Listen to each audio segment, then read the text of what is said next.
All right, good morning, everyone. We'll go ahead and get started here. It's February 18th, 2021, and this is our Fair Political Practices Commission meeting. Ms. Linker, would you like to call the roll, please? Commissioner Baker? Here. Commissioner Cardenas? Here. Commissioner Hatch? Here. Commissioner Wilson? Here. Chair Matich? Here. Well, good morning, everyone. I wanted to start with a quick announcement. We just received word that the California Secretary of State has appointed Commissioner Hatch's successor. She announced this morning that Dr. Abby Wood, who's a law professor at the University of Southern California, has been appointed to succeed Commissioner Hatch. So it's my understanding that Dr. Wood will be available starting in March to serve on the commission. So unfortunately, congratulations to her, but unfortunately for us, that means that Commissioner Hatch, I think this is your last meeting with us.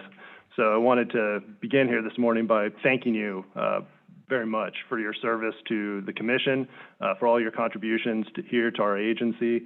In particular, I want to just point out to some of the other folks, particularly our newer commissioners, it's Commissioner Hatch really took a laboring oar on our legislative program for several years. And so some of the successes we've had legislatively, we can really trace directly to Commissioner Hatch's contributions to what we do here. And I know he's really involved himself in a number of issues, but one that I think is particularly important, remains relevant to us, is when public agencies spend public funds for election purposes. I know that's something Commissioner Hatch felt strongly about on law and policy. So just want to just thank you again, Commissioner Hatch, for all of your contributions to the agency. I'd open it up to other folks who may wish to comment, or Commissioner Hatch, perhaps you have a few words you'd like to say. Well, thank you for your kind words, Mr. Chairman. It's been a fast 4 years for me. I've enjoyed it. Been frustrated and frustrated other people, but I think in all, we made major improvements in the process and in the effectiveness of the commission over that 4 years. I have to admit that I am looking forward to retirement from the commission because it's been a labor of love, but it's also been a lot of work. I am leaving very confident that we have highly qualified members who will do a tremendous job under your leadership. I can't say the same for some served under. I wish you all well, and don't fault me if I call you up someday and just say, what are you doing lately? Because I do, this COVID syndrome where you're locked up at home can affect your psyche sometimes. Thank you, Mr. Chairman. All right, thank you, Commissioner Hatch. Do any other commissioners wish to make comments at this point? Commissioner Cardenas? Thank you, Mr. Chair. Commissioner Hatch, my brother Brian, I'm going to miss you very much. I have missed you during these last 11 months of COVID. I miss our warm, but also at the beginning of each meeting up there at FPPC headquarters. I miss our Mexican lunches that we would share together on more than a few occasions. Commissioner Hatch and I broke tortilla together, and Commissioner Hatch was the very first person from the FPPC to reach out to me and to, in his words, extend my friendship. And all I've ever known from Brian from that moment has been nothing but his unadulterated friendship. I will miss you tremendously as a colleague, but for the rest of my days, I will know that I have in Brian Hatch a very, very special friend. Godspeed to you, your wonderful wife, and your family. It's been a real privilege, Brian. Thank you so much. And thank you for those kind comments. All right, Commissioner Wilson. Chair Matich, thank you. I don't want to give away my age, but I've known Commissioner Hatch since 1980, and he's always been a consummate professional and a pleasure to work with. And I considered it an honor to be able to serve with him on the FPPC. The only issue I ever had with you is when we went out to lunch. I thought you were going to treat, but because of our obligations to always follow the ethical guidelines, you said we have to split the lunch. But I'm looking forward to seeing you and continuing our friendship over the years. So thank you. Commissioner Baker? Thank you. Commissioner Hatch, we barely knew thee, but I'm so grateful that I got a chance to work with you in the short time I've been on the commission. Thank you for your service and especially for the legacy that you're leaving behind and diligently working in the law and policy and on the issue that Chair Miotich mentioned, and that is the public funds being used for campaign purposes. Thank you for that. It's hard work and grateful that you did it, and wishing you great health and happiness in whatever adventure lies ahead.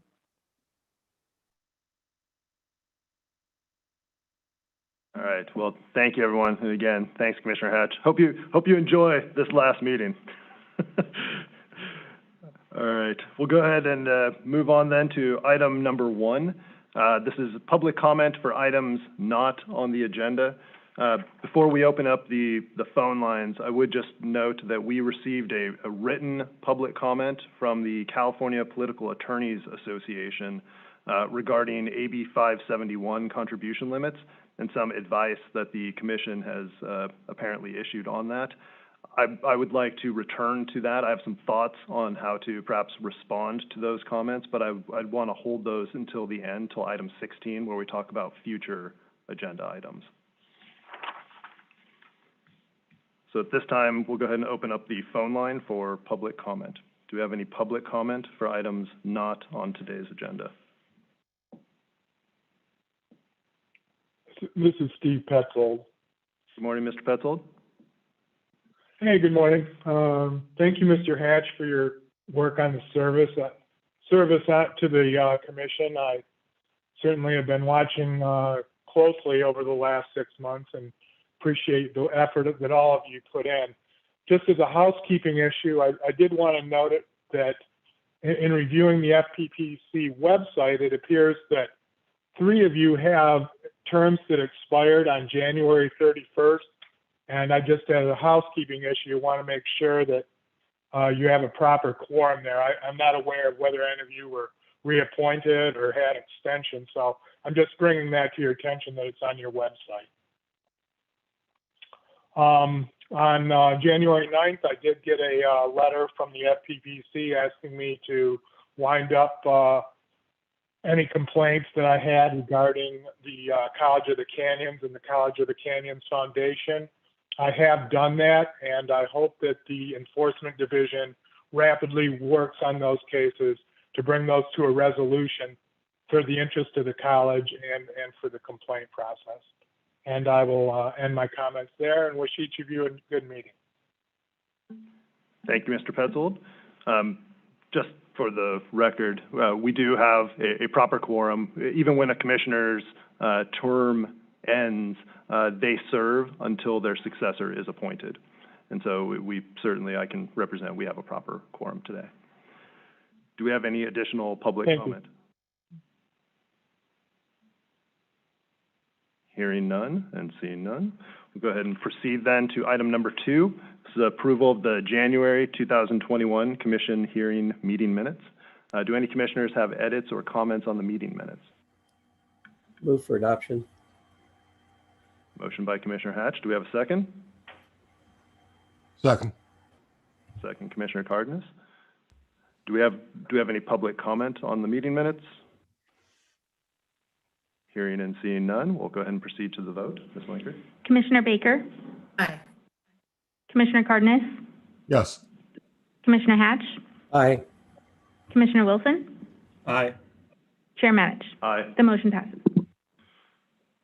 Proceeding then to our next item, this is our enforcement consent calendar, items 3 through 8. I would like to pull item 3 in the matter of the City of Fountain Valley for separate discussion by the Commission. Do any commissioners have additional items from the consent calendar that they wish to pull? Hearing and seeing none. Do we have a motion to approve the consent calendar except for item 3, which will be considered separately? So moved. Second. Do we have any public comment on the enforcement consent calendar except item 3? Hearing and seeing none. Ms. Linker, please proceed with the vote. Commissioner Baker, Aye. Commissioner Cardenas, Yes. Commissioner Hatch, Aye. Commissioner Wilson, Aye. Chair Matich. Aye. The motion passes. All right, we'll go ahead and now proceed to item number 3. And I've asked that we pull item 3 from the consent calendar because I do not believe that the penalty being proposed in the stipulation adequately reflects the degree of public harm caused by those violations or the enforcement priorities previously expressed by our commission. There's a little bit of background. The stipulation involves a situation in which a public agency used taxpayer dollars to pay for political ads designed to promote a ballot measure that the agency was required to present to the voters, and then failed to disclose the spending of public funds before the election as required by the Political Reform Act, as well as place the required disclaimer on the ads themselves so that the public would know that the city was the source of the advertisements.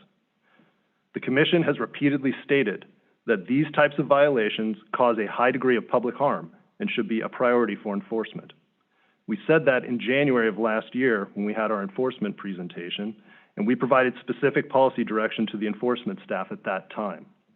We said it last year as well when we approved the Los Angeles County stipulation, which involved similar violations. We also said it when we expanded the AdWatch program, which now allows voters to submit complaints about agency-funded political ads to our agency for investigation and prosecution when appropriate. Now, the reason that we've said these types of violations are a priority is simple. When public agencies fail to disclose political spending, the voters are not only denied the basic transparency the law requires, they are denied information that is necessary to hold their representatives accountable for illegal activity. Because the law says that public officials cannot use taxpayer money to take sides in an election. Put differently, in this area, the transparency required in the Act is crucial to ensuring that public officials are discharging their duties fairly and impartially. The stipulation as presented does not, in my view, adequately reflect the seriousness of the offenses. And my hope is that today, through our discussion of this stipulation, we can provide greater clarity of our position to enforcement staff so that in the future stipulations will adequately reflect the seriousness of these types of violations. Do other commissioners wish to speak on item 3? Commissioner Baker, I think your hand was up first. Thank you. And I do want to defer to Commissioner Hatch first, though. His hand went up almost as fast, and I know this is an issue that he cares passionately about, and it is his last meeting. So if I may defer first to Commissioner Hatch. All right, Commissioner Hatch, you're up. Thank you, Commissioner Baker.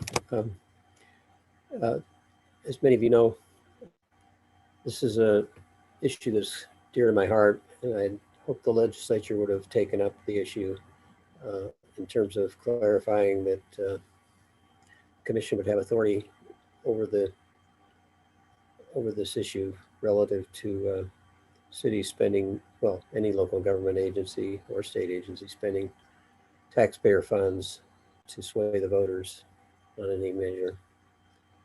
And so I guess we still have some selling to do with the legislature in terms of them putting some of these requirements into the Political Reform Act so that we can enforce them. In the meantime, we certainly can enforce rigorously the oversight that we do have, and that's when they make a political expenditure, legal or not, they must report it, and they must report it timely so that voters can know who's the messenger here and where the money came from. So I share with Chair's concern. I think we need to send a strong message on within our current jurisdiction that spending taxpayer money may be not enforceable by us, but disclosing that fact is their jurisdiction, and we should be known to be rigorously enforcing it. Thank you, Commissioner Hatch. Commissioner Baker? Thank you. I also share your concerns that the penalty that we are seeking here is too low, and that there is a need to go back and provide the direction to our good team in the enforcement division that has worked hard on this. I do have some questions for our Chief Brereton, who I see is on screen, as I sort of weigh what guidance for my part that I would like to share. Chief Brereton, one question I have is on the comparables. In the stipulation, there's a reference to the BART related matter as one of the comparables. And a statement is made in the stipulation that Fountain Valley was only a fifth of the spending that was in BART.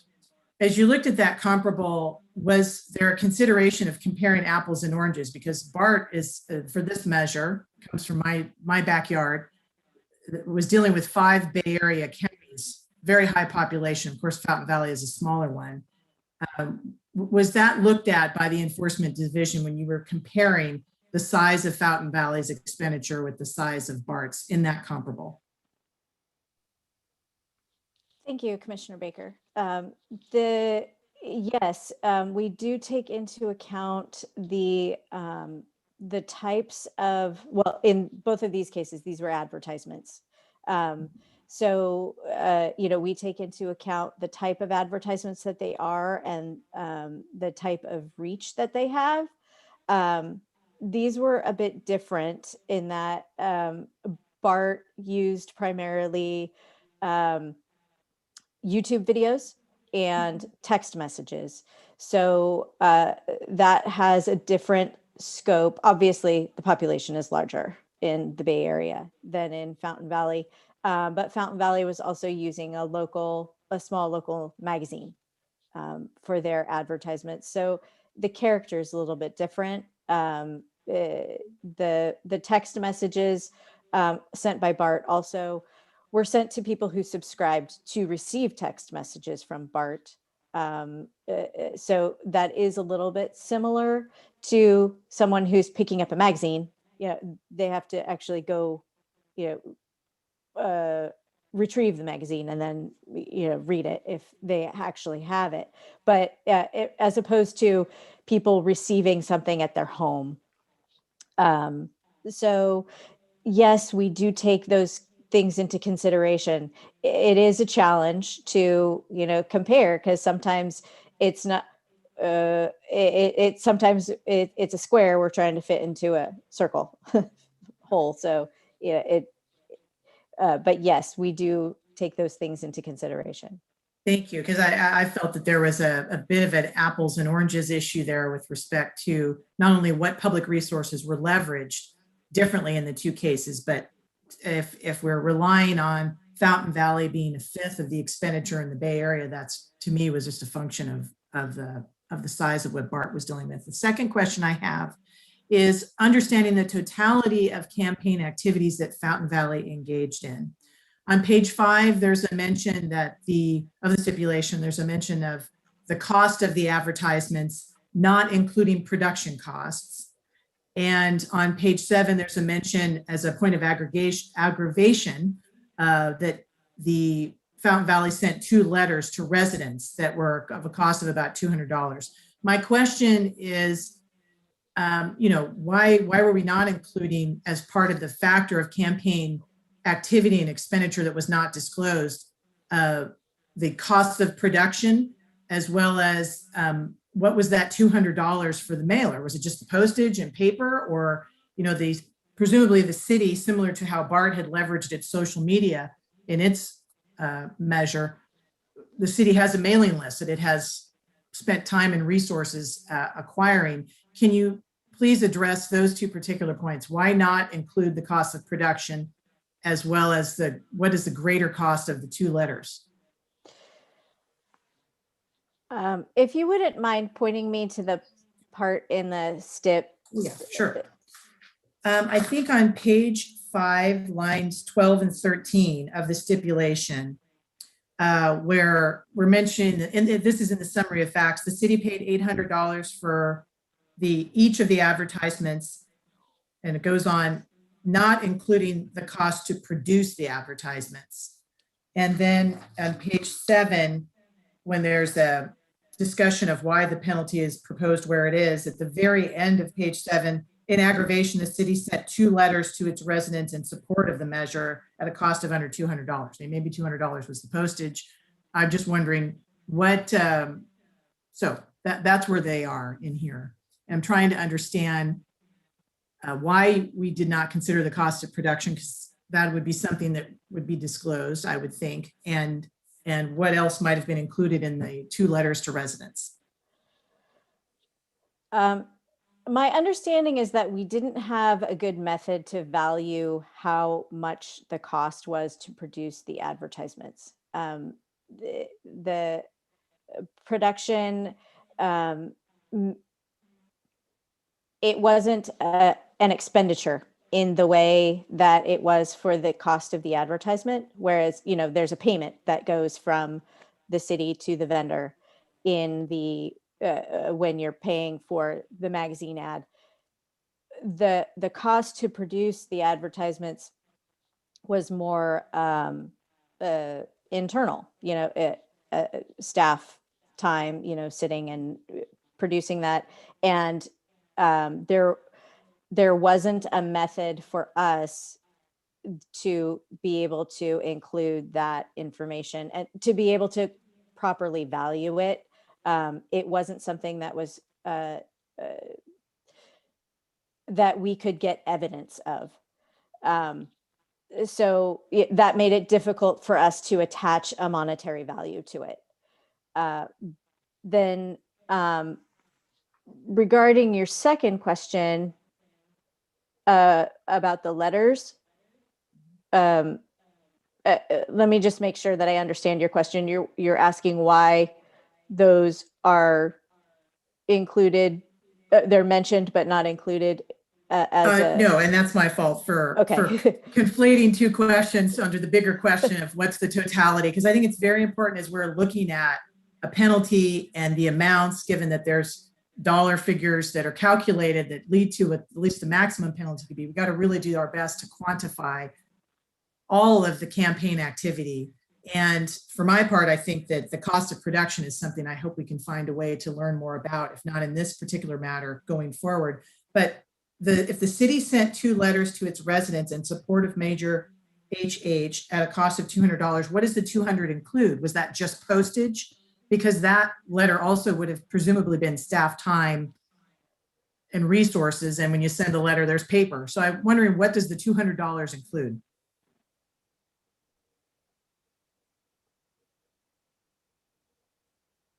The $200 includes distributing the letter. The city already had the method, the systems in place for the distribution. So it really was the cost of the letter itself that was the cost of the letter. The distribution wasn't included as part of the cost for that particular matter.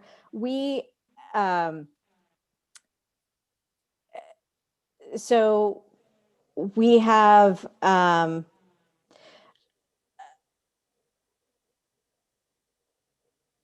I apologize. I've lost my train of thought. That's okay. You've answered my question, and I appreciate that it may have been, that's very natural. So completely answered the question. I have a few more, and it is going to the what guidance we may then give if we are going to potentially ask that this not be accepted. So hang in there with me, and I'm grateful for my colleagues on this. When you're looking at, again, the totality of campaign activities that the city engaged in with its public resources, I don't know if you can disclose this or not here, because I understand this is a stipulation that's in the public record for us to consider. Was there anything on consultants that may have been employed, or advisors, or polling, other types of campaign activity that sometimes people engage in when they're trying to decide what message they're going to give to their residents. Can you comment to us, again, I realize some things you can tell us and some things you can't, on were there any other types of campaign activities that you found were engaged in that are not factored in here? So you touch on a tricky subject. I can't go too much into all of the investigation that is not included in the stipulation. But what I can say is that we, during our investigation, we do look at everything. We do look to see, did they hire consultants? Did they engage in other types of activity? Were they, pushing out the message in other ways? We also look to see, some of their methods maybe didn't cross the line, maybe stayed informational. So when we have these types of cases, we're looking at all of that evidence. And then what we present in the stipulation is what we have, one, what we can prove, and two, what the other side will agree to admit is a violation of the act. Understood. That's the nature of a stipulation. It's a mutual agreement of what's willing to be said. So I certainly appreciate that. Thank you. You've answered that question as well. So I appreciate that. And just a couple more. And it goes to one of the factors for a penalty, or a couple of them, is if there is a intent to conceal, if there is admission of the nature of the wrong, and it's one of the factors that, on page 7, just if the public is looking, or we're just grounding ourselves in the document, whether a violation was deliberate, negligent, or inadvertent. And then when you're talking about the calculation on page 8, the city said that it did not intend to produce advertisements that constituted campaign activity. I'm wondering, how are you able to determine if something was intentional, deliberate, negligent, especially if the city is saying we didn't intend to do something when they intentionally, presumably, put out these mailers? How are you reaching a conclusion for this factor of what's intentional or deliberate when the city comes back and says we didn't intend to produce this? I guess I'm kind of asking, how did you prove something that you don't think is evident, but it's a contradictory statement in the stipulation. Right. I can tell you generally the types of evidence that we look to. So we look at how were the decisions made to produce, whatever documents or advertisements were going to be going out to the public. And we also look to what types of actions the entity may have taken regarding finding out what the rules are. Like, did they consult with the city attorney? Did they call us? Did they, find out what is allowed and not allowed, and then try to craft a message to their constituents that fits with their understanding. So if we find evidence like that, and that comes in all forms, it can come in documents, it can come in the form of testimony when we interview people, those kinds of things. But when we look at everything all together, you can piece together a sense that, well, they were aware that, that these rules exist, and they missed the mark, but they were trying to, make sure that they were being informational, because that is what is allowed. But it's a tricky area too. And, the reasonable minds can sometimes differ on what is informational and what is not. So, so those are the things that we look for in these types of cases to determine whether the conduct was negligent or intentional or inadvertent. Well, thank you. I kind of found it, the stipulation was going a little bit of both ways in the sense that this was one of the factors, but if the city had said they hadn't intended to produce advertisements, I'm trying to, as I'm looking at these new as a member, weigh that. So I appreciate it. I needed to ask those questions, kind of make sure the conclusion I've reached, I still feel strongly about, and I do. And I do believe that, I think I share the concern that the penalty is too low. I think actually entirely too low. It's less than half of the maximum penalty. And knowing that we don't have jurisdiction over the wrong of using public funds. It's the disclosure, which is our jurisdiction. And I find that they are part and parcel to each other in terms of a wrongdoing. And I think it's one of the most serious violations that I may see as a commissioner in my time here from a public entity. And I went through the factors that are on page 5 for how to come up with the penalty. And I found each one of those drove me to a much higher penalty. And I did look at the comparables. I read the BART stipulation. That's the one comparable that's identified in this stipulation. And I watched the hearing that this commission had in December of 2018 to discuss that.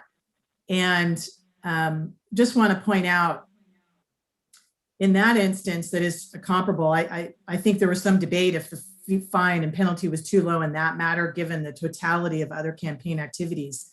But there was a very strong message from this commission, obviously we're different commissioners now, that there should be a warning over 2 years ago now that this will not be really tolerated, that we're not going to do a slap on the wrist. And that's actually the language that was used by the then chair. Be forewarned, government entities, that we're not doing any more slaps on the wrist. And so I feel strongly that we need to do that. Mindful that if there's a higher penalty, the public is the one that pays that. They've already been harmed by the use of their funds in this way and the lack of transparency. But I also think that we have a responsibility I think the public would want us to make sure we're holding folks fully accountable. And so with that in mind, I do suggest that we not adopt the stipulation in its current form. I hope that we will see a penalty that can be negotiated or found otherwise to be at or very, very near the maximum penalty. My guidance would also be that there be a really robust totality of all the campaign activities that are factored into that penalty. So that's the one. I also think we should do, and I will defer to the chair or colleagues if I need to do this by separate motion, exactly what the commission did unanimously in the BART matter, and that is refer this instance to the Attorney General and the District Attorney for the county of, I believe, Orange. The commission, again, voted unanimously to do that in the BART matter for this, which is a criminal violation, to be investigated separately in their prosecutorial judgment. I do have a question. This may be for Mr. Bainbridge. If PAGA is also an option here, which is the Public Attorney General Act, if I'm remembering it correctly. I'm not generally a fan of PAGA, but if that is also a method, because that would be one of the other recommendations I guess we can't do that, but I just wonder if that's the case. There is a provision in the Act for private attorney general actions, but what the commission has brought a case themselves, it precludes the use of that. Understood. Thank you. Can I just hop in real quick? Yes, Sorry, please. Commissioner Baker, but just to clarify what Mr. Bainbridge said, that is true. The commission bringing the case precludes private enforcement of the reporting violations under the Act. That would not preclude the separate prosecution of the underlying Stanson violation in a private action, though. Is that correct, Mr. Bainbridge? I don't want to speak on that. I'm not certain. So, all right. Well, I will represent that. That is my understanding. And if you find something contrary to that, let me know. Sorry, Commissioner. Thank you. No, I'm grateful. I'm almost done, but my blood pressure goes up from stuff like this. So I do believe we should refer, just as a letter to the Attorney General and the relevant district attorney, of this potential criminal violation and ask that they investigate.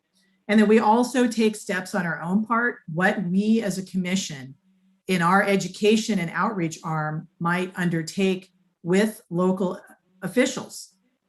We do all these trainings on Form 700 and on many other things, that this is also incorporated in our education and outreach with local officials. And finally, that we look at, as Commissioner Hatch has mentioned before, the request. I think actually he made this request when the BART matter came up. If we want to request from the legislature greater tools in our jurisdiction to hold agencies accountable when this happens, and to the fullest extent possible, so we have a greater ability to prevent. Those are my suggestions and what guidance I have, and I appreciate the time that my colleagues have allowed me. Thank you, Commissioner Baker. Do other commissioners wish to speak on item 3? Commissioner Wilson? I have a question, Ms. Brierton. In terms of, okay, I think I had echo there. Can you hear me okay? Yes, I can We hear can you. hear, we can hear. It's my understanding, just from reading over some material, that this particular issue centered around Measure HH, which would generate over $11 million annually for the city. Is that accurate based on your understanding?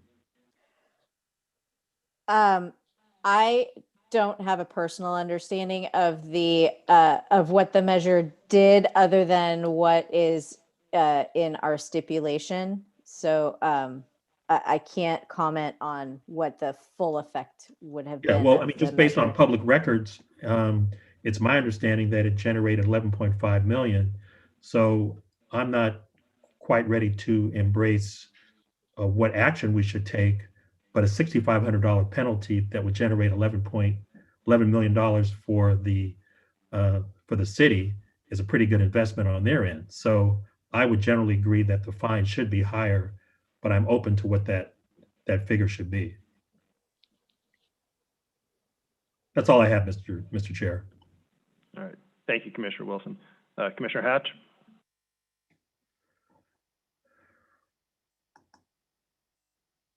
Commissioner Hatch, I think you need to unmute, please. Thank you, sir. Thank you. I just wanted to probe a little bit these 2 letters that were sent out using city resources, as opposed to jobbing it out to some vending for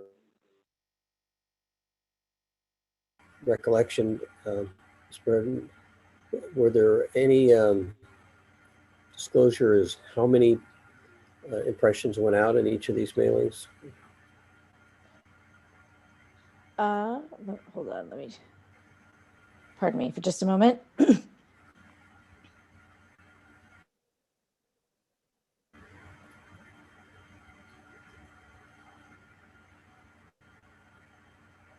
The mailings, so there were 2 letters. One of them was included in a utility bill. The other was targeted and very limited, closer to around 100 people. So one went to any of the residents who would have received the bill, and the other was very limited.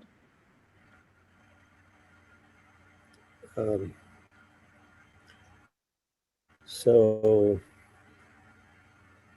I think somewhere earlier in your testimony, you said that $200 spent on these mailers was the estimate.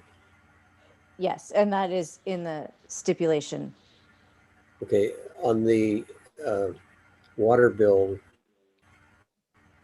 measure letter, excuse me, what was the circulation of that? Is it 10,000? I'm sorry, do you mean from a different case? Well, on this case, you said that one of the letters was simply enclosed in a water bill. So Right. How many people did that go to? The estimate that we have for the residents is about 15,000. 15,000?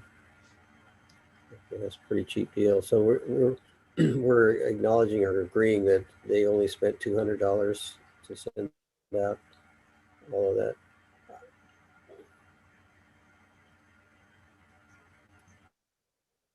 It's a pretty good deal for the city.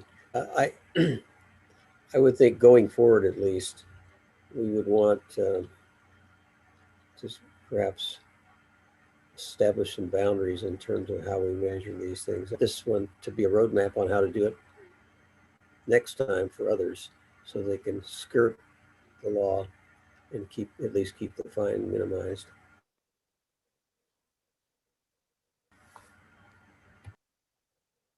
All right. Thank you, Commissioner Hatch. Commissioner Cardenas, did you have anything you wanted to add? I had a few more questions, but I didn't want to skip over you. Thank you, Mr. Chair. The only thing I would do is align myself with the comments that have been made by my colleagues. We said before that the time would come when we would need to make an example. I thought that time had already arrived. If it wasn't understood before, it should be now. Thank you. Thank you, Commissioner Cardenas. Ms. Brereton, a couple of questions for you. In the stipulation on page 7, line 22, the stipulation reads, further, the city made good faith effort to act lawfully. And I assume there's a missing A, so made a good faith effort to act lawfully. What does that mean in terms of the evidence? Like, what specifically did they do that you see in the evidence to act in good faith here? Our investigation showed that they were aware of the rules regarding our, what type of information they can submit to their to the public and use public funds. They also consulted with the city attorney on these issues, to see, like, can we do this? So they weren't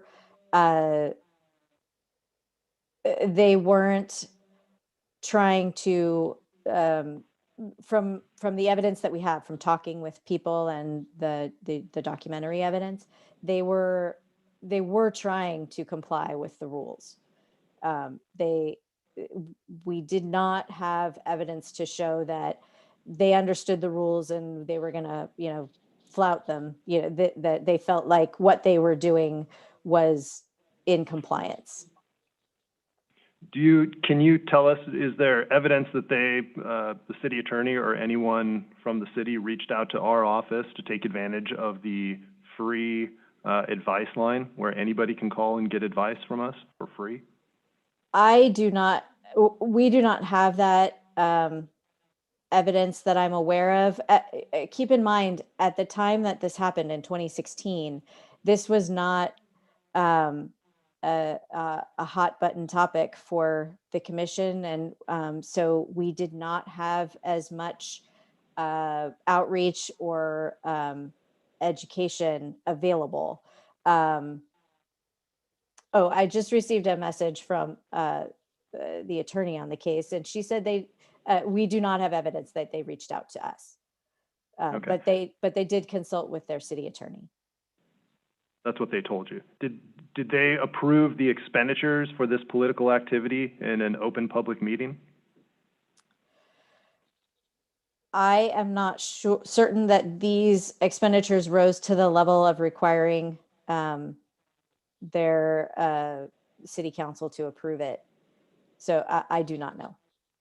Do you know if they talked about their intent to do these types of advertising, whether they had to approve the expenditure or not, just talk about this effort?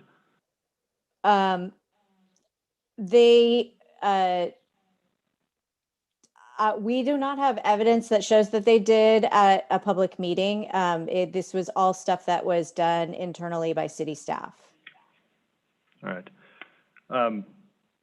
Separate area of questions for you. I know the main violation here refers to the advertisements that they placed in the Fountain Valley Living magazine. I know you've referenced that a couple times as a distinguishing factor from BART, but I just want to, again, reading from the stipulation, I want to make clear to the public and perhaps to the other commissioners that the stipulation says that this magazine is a privately owned publication that distributes 25,000 copies of its magazine every month to Fountain Valley residents.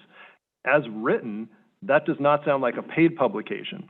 It sounds like it's something that everybody gets in the mail, which sure sounds a whole lot like when somebody gets a communication from the city directly in the mail in their utility bill. I guess my point is this isn't to the extent that anybody thinks this was a self-selected group that saw the advertisements. I'm not sure the stipulation supports that. Would you agree that this is something that was sent to all the residents under the stip? I do not I apologize. I do not know how the magazine was actually distributed, whether it was something that was sent in the mail or if it was one of those publications where you see bins outside of retail establishments where you can pick one up. I don't have an understanding of that. Okay. Well, at least the plain language of the stip says pretty directly it was mailed to every household or every month to the residents. I think at least based on that, we should assume it's just being sent to folks. The other question I had is it also, from the stipulation, again, it reflects that this was not the first time the city had purchased advertisement space in Fountain Valley magazine. But what I think is relevant here is they did that before, and as the stipulation points out, the tenor and the message conveyed was distinctly different when they had done it before, which to me, if you're looking at factors and you're trying to uncover indicia of intent, they knew how to do it before under the stip. At least this is what the stip says. They did it before in a way that was not violative of the law, and then in this circumstance, they did. So I would just commend that observation to you and to staff as when we're talking about how do we know whether somebody acted with intentionality or not. I think this is a good example here in the stip, how they clearly knew how to do something correctly before and they chose not to do it this time. Coupled, of course, with they apparently didn't do this at a public meeting, et cetera. The final comment I wanted to make, Ms. Brereton, is going back to the good faith effort to act lawfully.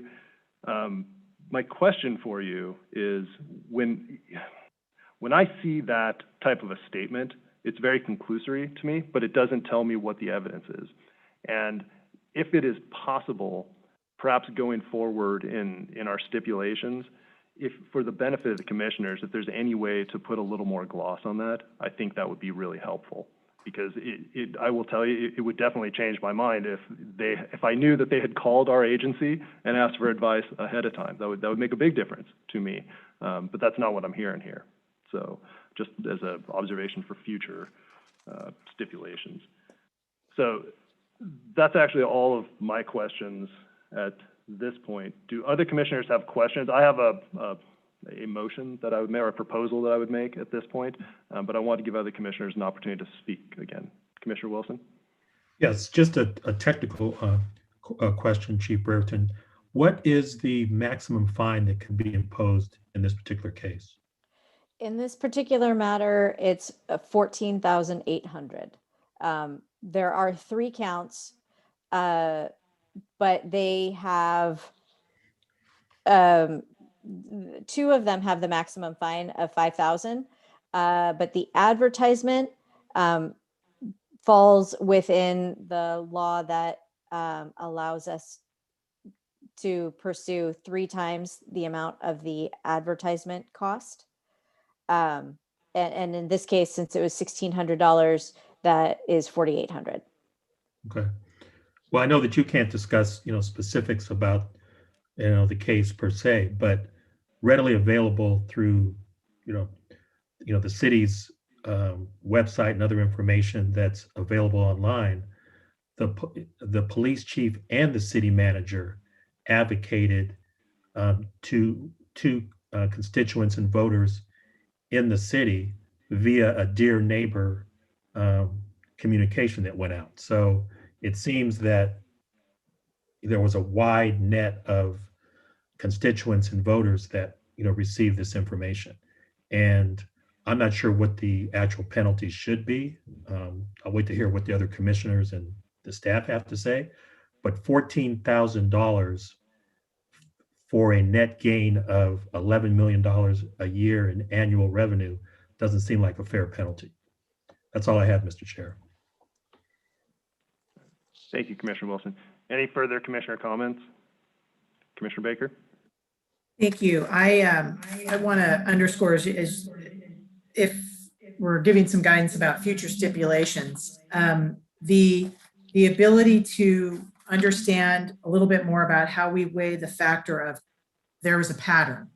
It's factor number 7 on page 7, whether a violation was isolated or part of a pattern, because it may be that we're saying they haven't done this in other election cycles when other measures were on the ballot, or that within this measure's time frame as consideration before the voters, they sent 2 letters, they did 2 ads, there was repeated action. And I think fleshing that out is important, just in terms of clarifying and understanding what that factor is. And so that's more of a comment. The other is on page 8, when count 1 is being distinguished from BART, the conclusion that the stipulation reaches is, to quote it, that such a penalty is not justified in this circumstance, similar to BART. And we already talked about the apples and oranges issue with the city spending 1/5 of the amount that BART.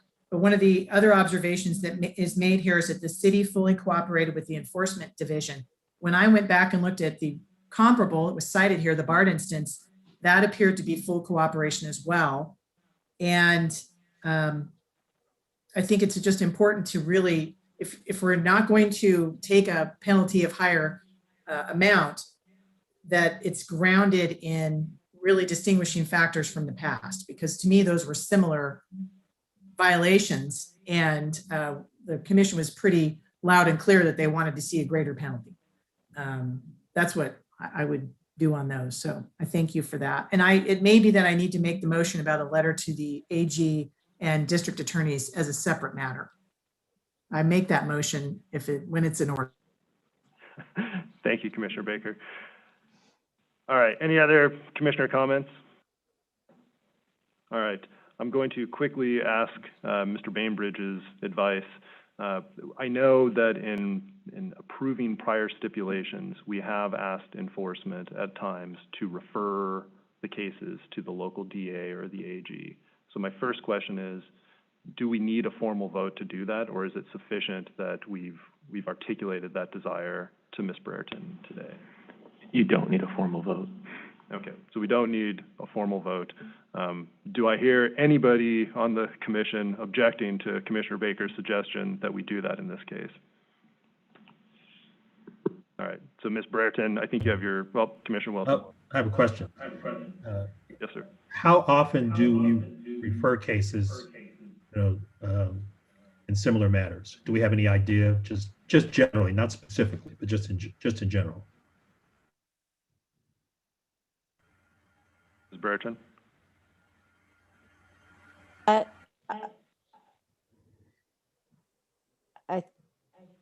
Can you please, shoot, did I freeze? Commissioner Wilson, I'm not sure, Ms. Brereton, did you not hear the question? I did not hear the question. Would you mind repeating, please? Yes, as a follow-up to Commissioner Baker's, motion, how often are cases referred to the Attorney General and/or the County District Attorney? Is that something that happens on a frequent basis, periodically? I'm not looking for a specific number, just to try to get a general sense. We have certain types of violations that we will refer automatically to the local jurisdictions when we get those types of cases. For instance, conflicts of interest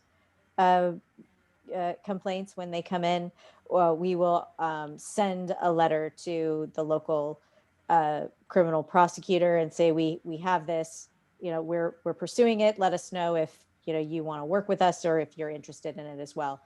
Because we don't generally prosecute an administrative action if there's going to be a criminal case. So, so we proactively reach out to agencies to let them know that we have it. I don't have an exact number for you, but it does tend to be our more serious violations like conflicts of interest, or campaign contribution laundering cases sometimes. But again, it depends on the type of violation, and then whether or not they've already been notified. Because sometimes we get those complaints at the same time as the local, in which case we don't need to also refer it. So kind of a related and logical question as a follow-up. In the BART case, was that matter referred to either the Attorney General or the County DA? I guess Alameda or Contra Costa County. It was referred to the AG's office and I believe Contra Costa, San Francisco, and Alameda Okay. DA's offices. Okay, thank you. All right. Well, at this point, I'm going to move that we reject, sorry, Commissioner Hatch? Oh, no, I was just going to ask for lay out our options, or at least ask the Chief Counsel to lay out our options as to whether or not to accept this stipulation and what might happen if we don't. All right, why don't we take a second? Either Mr. Bainbridge or Ms. Brereton, whoever wants to field the question, what happens if we were to reject the stipulation? What happens next? Yeah, Dave Bainbridge, General Counsel. The options are to accept the stipulation, and that would be the conclusion of the case, or you can reject the stipulation, and it will go back to enforcement for a disposition at a later date.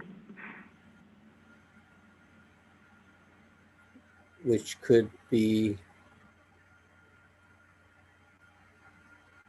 what are their options? I can chime in. We could try to renegotiate with a higher penalty, or bring the case to hearing. Thank you. And sorry to interrupt, Mr. Chair, but there's been a lot of turnover since we last reached this precipice, so I thought it was worth. Thank you, Commissioner Hatch. I appreciate that. So at this time, I would like to move then that we reject the stipulation in item number 3, with instruction to enforcement to attempt to negotiate a new settlement or new stipulation. Mindful, though, that the commission in these types of cases where a public agency fails to disclose election-related spending, that those are serious, high public harm cases to the commission. And what that means in practical terms for enforcement is that we would expect the penalties to be at or above 90% of the maximum penalty. Second. Second? All right, we have a motion, we have a second. Do we have any public comment on the motion?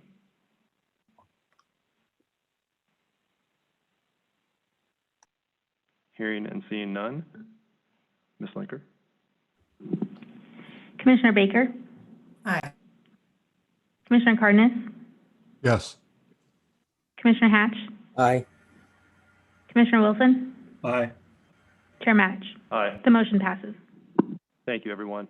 And Ms. Brereton, I just want to emphasize to you, I think this is a good opportunity for the commission to, I think, be able to give you and the enforcement staff some clearer guidance in sort of practical terms, what we're looking for in these types of cases. And I just want to commend you for all the hard work I know you do, your staff's done, Ms. Yang has done on this case.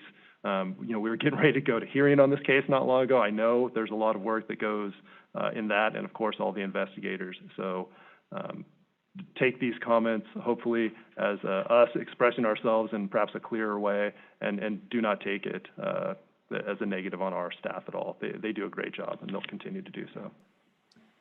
Thank you. May I just make sure that I understand the direction? Yes, please. So the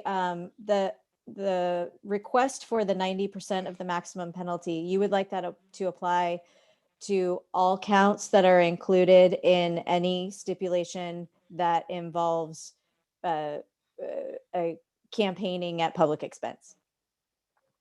Correct. If the violation involves that type of underlying conduct, then yes, that was my intent. Thank you. Thank you. All right. At this time, we'll go ahead and proceed then. Related question. Sorry, Commissioner Wilson. Yes, I didn't plan to talk this much today, but so be it. Just to make sure that my questions did not result in Commissioner Baker's issue being lost, where does that leave us in terms of referring this case to either the Attorney General or, the DA? My understanding is that we've directed Ms. Brereton to make those referrals in this case. Ms. Brereton, is that your understanding as well? Yes, and we can make those referrals independently of how we resolve this case or whether it comes back to you as a stip or for hearing. Okay, that was my understanding as well. Just wanted to clarify. Thank you. You're welcome. Thank you, everybody. I have one more. I'm sorry, Mr. Chair. It's okay. One of the points that I did raise, as you heard, was the need to make sure we're getting the totality of campaign activities that they undertook. And appreciate that it was very difficult to try to quantify the other public assets that were utilized for producing the ad, for whatever lists they may have leveraged that were public resources as well. I don't know if we can give further direction on that. I'm not going to tell you how to negotiate a stipulation. I just know that for my part, when this comes before me, I will probably be asking that again, which is what more were we able to do to try to quantify the full extent of campaign activities that they undertook? And I just want to be transparent about that. So thank you. Thank you, Commissioner Baker. All right, this time we'll go ahead and move to item 9 on our agenda. This is a notice of intent to present a default decision in order at the March commission meeting. Ms. Brereton, are you going to present this, or do we have staff presenting on this item? There isn't anything to present other than we have continued to reach out and have not received any word back from the respondents in this particular matter. All right. And this will come back to us in March then, I take it? That's correct. All right. Great. Do any commissioners have questions for Ms. Brereton on item 9? All right. Thank you, Ms. Brereton. We'll now move to item number 10. This is adoption of regulations concerning local office campaign contribution limits. Mr. Bainbridge, I know you and Ms. Green, our commission counsel, are on this one. Yes. Oh, there's Ms. Green. Morning. Yes, I'm here. Good morning, Chair and Commissioners. Caitlin Green, Commission Counsel, Legal Division, presenting. General Counsel Dave Bainbridge did present these regulations for pre-notice at the December 2020 Commission meeting in my absence. And there were no questions or comments relating to the amendments presented at that time. Today, staff presents for Commission adoption amendments to several regulations in response to the enactment of Assembly Bill 571, which imposes the state contribution limit as a default limit on elective city and county offices in jurisdictions that do not have local laws imposing contribution limits. The existing regulations were adopted by the Commission to facilitate compliance with the state contribution limits put in place by the passage of Proposition 34 in the year 2000. The purpose of the regulatory amendments presented today are to apply the existing rules to local candidates now subject to contribution limits under AB 571. Should the Commission have any questions or comments, I'm happy to take them at this time.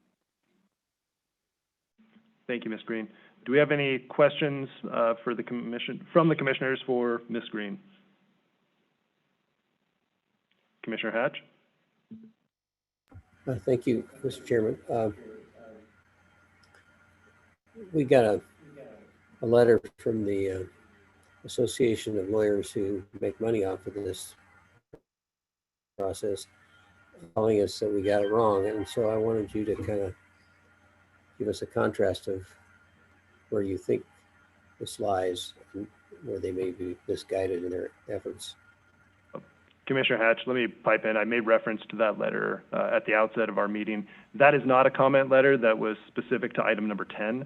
That was a comment directed at an item not on the agenda. That isn't, the issue they've raised essentially is not part of this regulatory package. It's a separate issue related to the new law involving local contribution limits.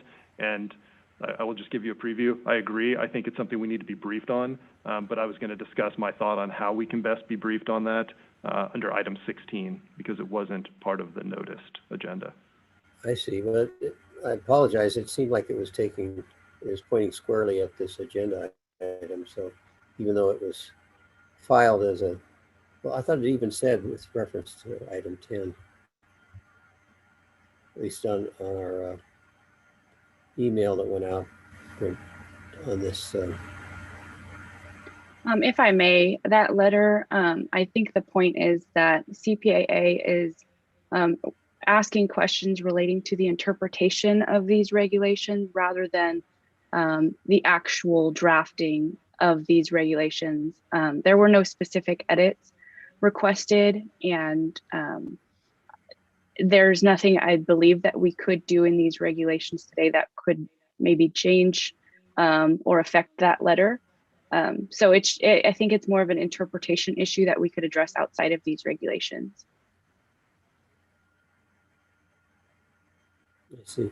So they were focused on some informal advice that was given that got them all lit up over this. Do you disagree with their interpretation? I do have some disagreements, yes, but we can address those at a later time. Well, we have this regulation before us. It'd be nice to know what those feelings are before we decide to adopt them or request further changes.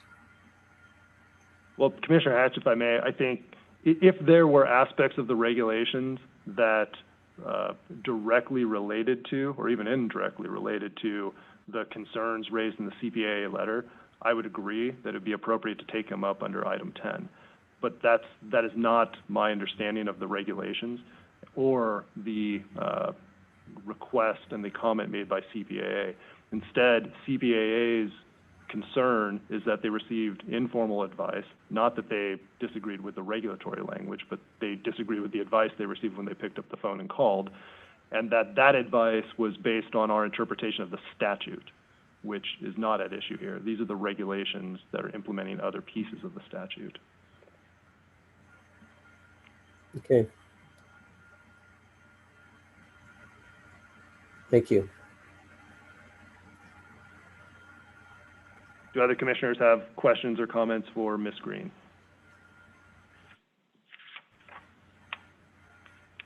Hearing and seeing none. Do we have a motion? I move the adoption of the proposal. Do we have a second? Second. Second by Commissioner Wilson. Do we have any public comment on item 10?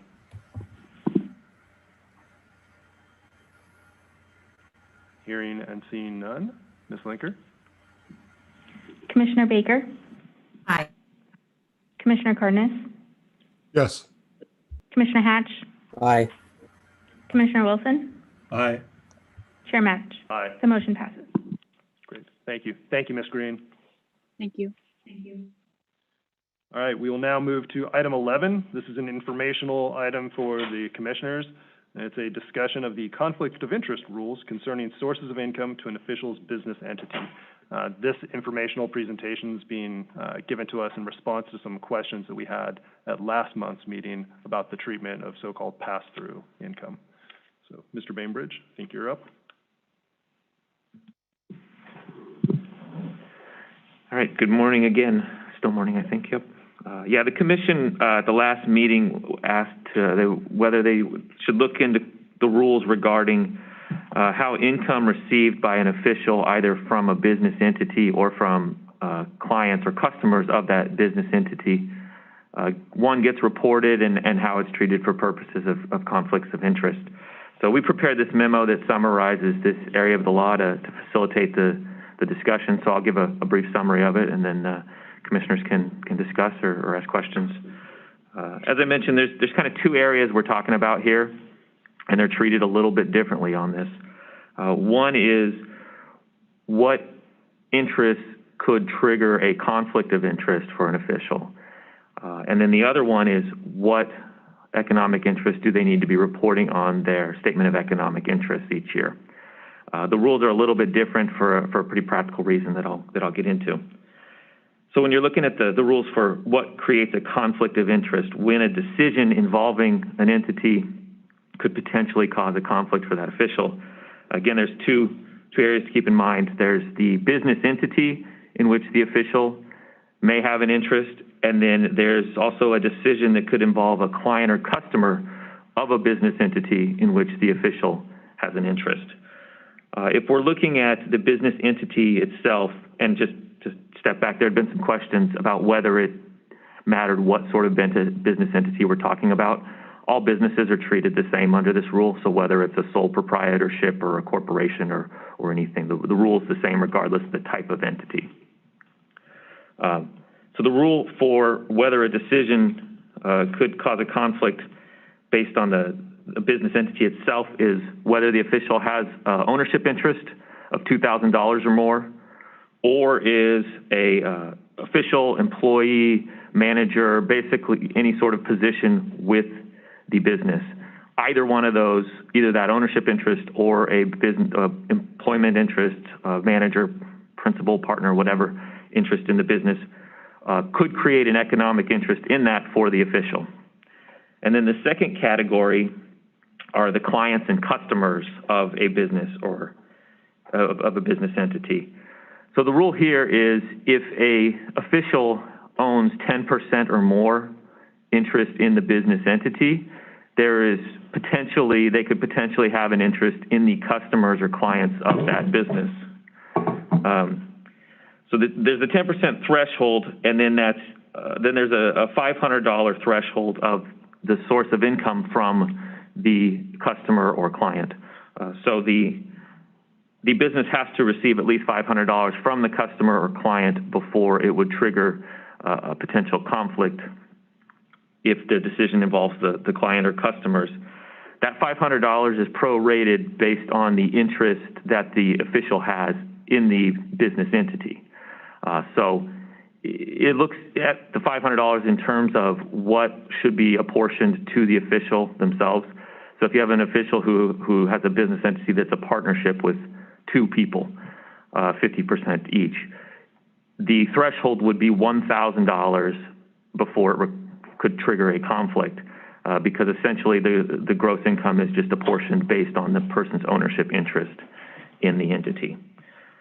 So that's the basics of the rule regarding conflicts.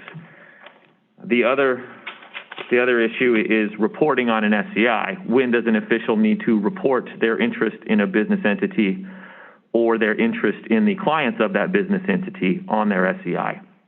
And the rule for when they have to report the business entity interest itself is the same.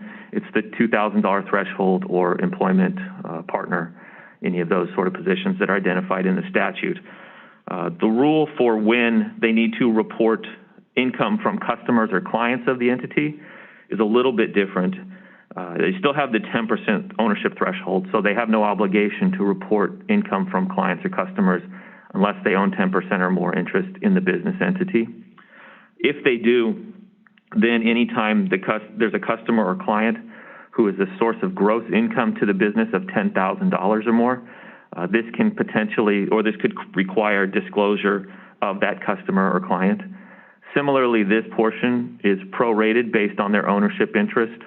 So again, assuming they're 50-50 partners, it would be a $20,000 total gross income to the business is where you would trigger the requirement that the official report that customer or client on their statement of economic interest as a source of income. And the reason for that rule is just a practical. If you're running a business, it'd be very difficult to track every customer you have. So the legislature, I think, created a a threshold where they thought this amount would be a reasonable amount, at which point they should be reporting each of these customers, and that was the $10,000 threshold. Again, it still could create a conflict at a lower amount. It just they wouldn't necessarily have reported that customer on their SEI. So that's the basics of the memo. If there's any questions or comments. Thank you, Mr. Bainbridge. Do other commissioners have any questions for Mr. Bainbridge on his presentation?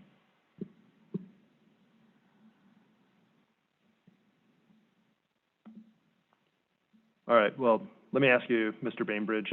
I know at last meeting, commissioners had some concerns about, based on the stipulation that was presented at the time, whether there was something more that we needed to do within our regulations to tighten up this area of the law. Having provided this information to us, do you think there's any further modification to our regulations that's necessary at this point, or are they operating as they should, sufficient to allow enforcement to do their job? Yeah, my sense is it's operating okay. I mean, this is all statutory. So, to make a significant change in what the rules are, if you wanted to lower a threshold, it'd obviously be a statutory change. But from my time in enforcement and then my time with advice, I haven't experienced situations where there was a loophole that was being exploited. Okay, I think that's helpful to understand. All right, well, thank you, Mr. Bainbridge. Appreciate the presentation. We'll go ahead and move on in our agenda then.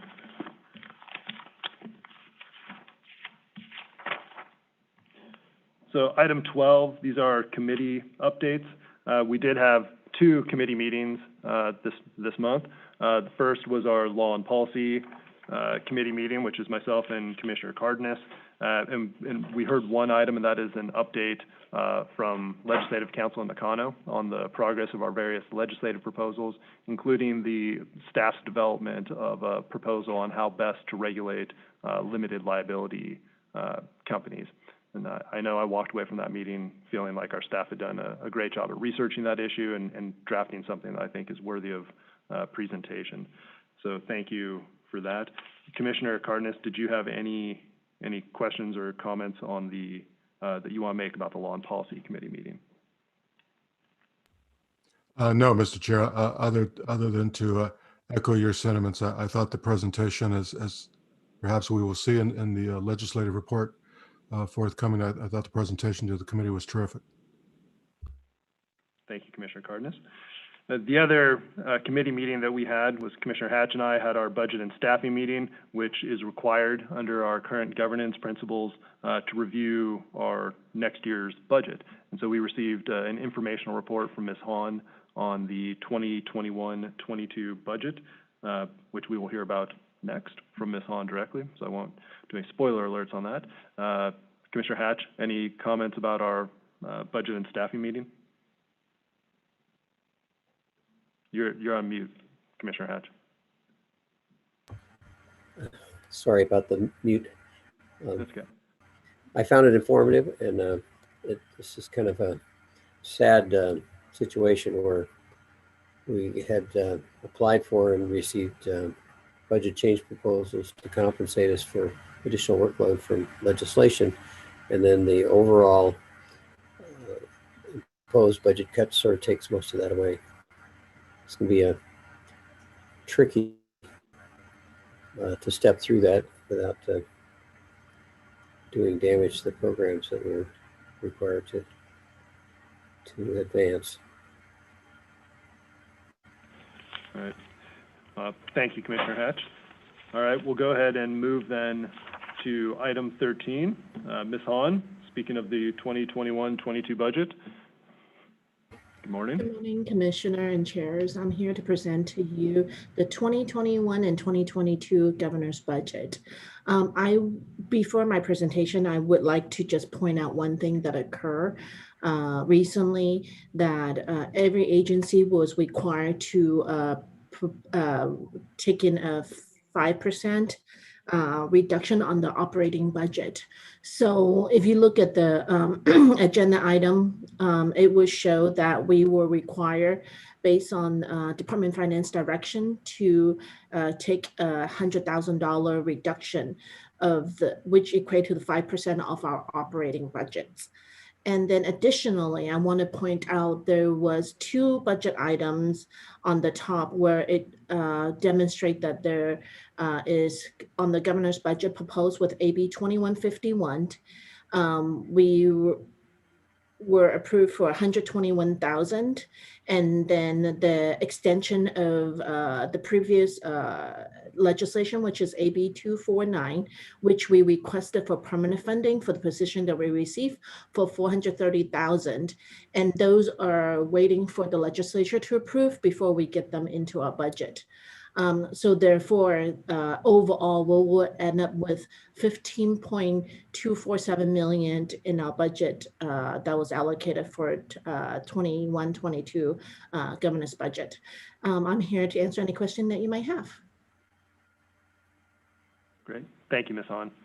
Do any commissioners have questions for Ms. Hahn on our proposed budget for 2021-22?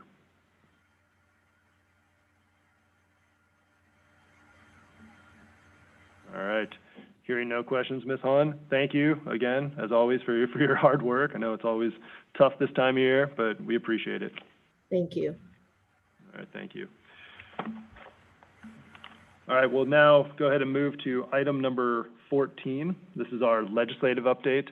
We have our legislative counsel, Ms. Nakano, here with us. And let me just start by saying, Ms. Nakano, I think that the way you've organized your reports for us and breaking it up into sort of 4 parts, the general update, the committee memberships, current status of PRA-related bills, and then our legislative proposals, it's very easy to follow and very thorough. So I just wanted to say thank you for organizing it in that fashion. Great, thank you. And good morning, Commissioners. As promised last month, I have a lot of updates and information to share today. So I'll start with the shortest update on my report, and that is on committee assignments. Assemblymember Blanca Rubio has filled the vacant seat on the Assembly Elections Committee, previously held by now Secretary of State Shirley Weber. Next, I'll go on to authors and potential authors. I've reached out to multiple members on both sides of the aisle and have received interest in our proposals from many of them. I'll be continuing those conversations to secure authors. Additionally, there have been positive developments for several of our proposals. Assemblymember Bauer Kahan previously introduced AB 378, which removes gendered terms from certain portions of the government code relating to the office of the governor as well as other constitutional offices.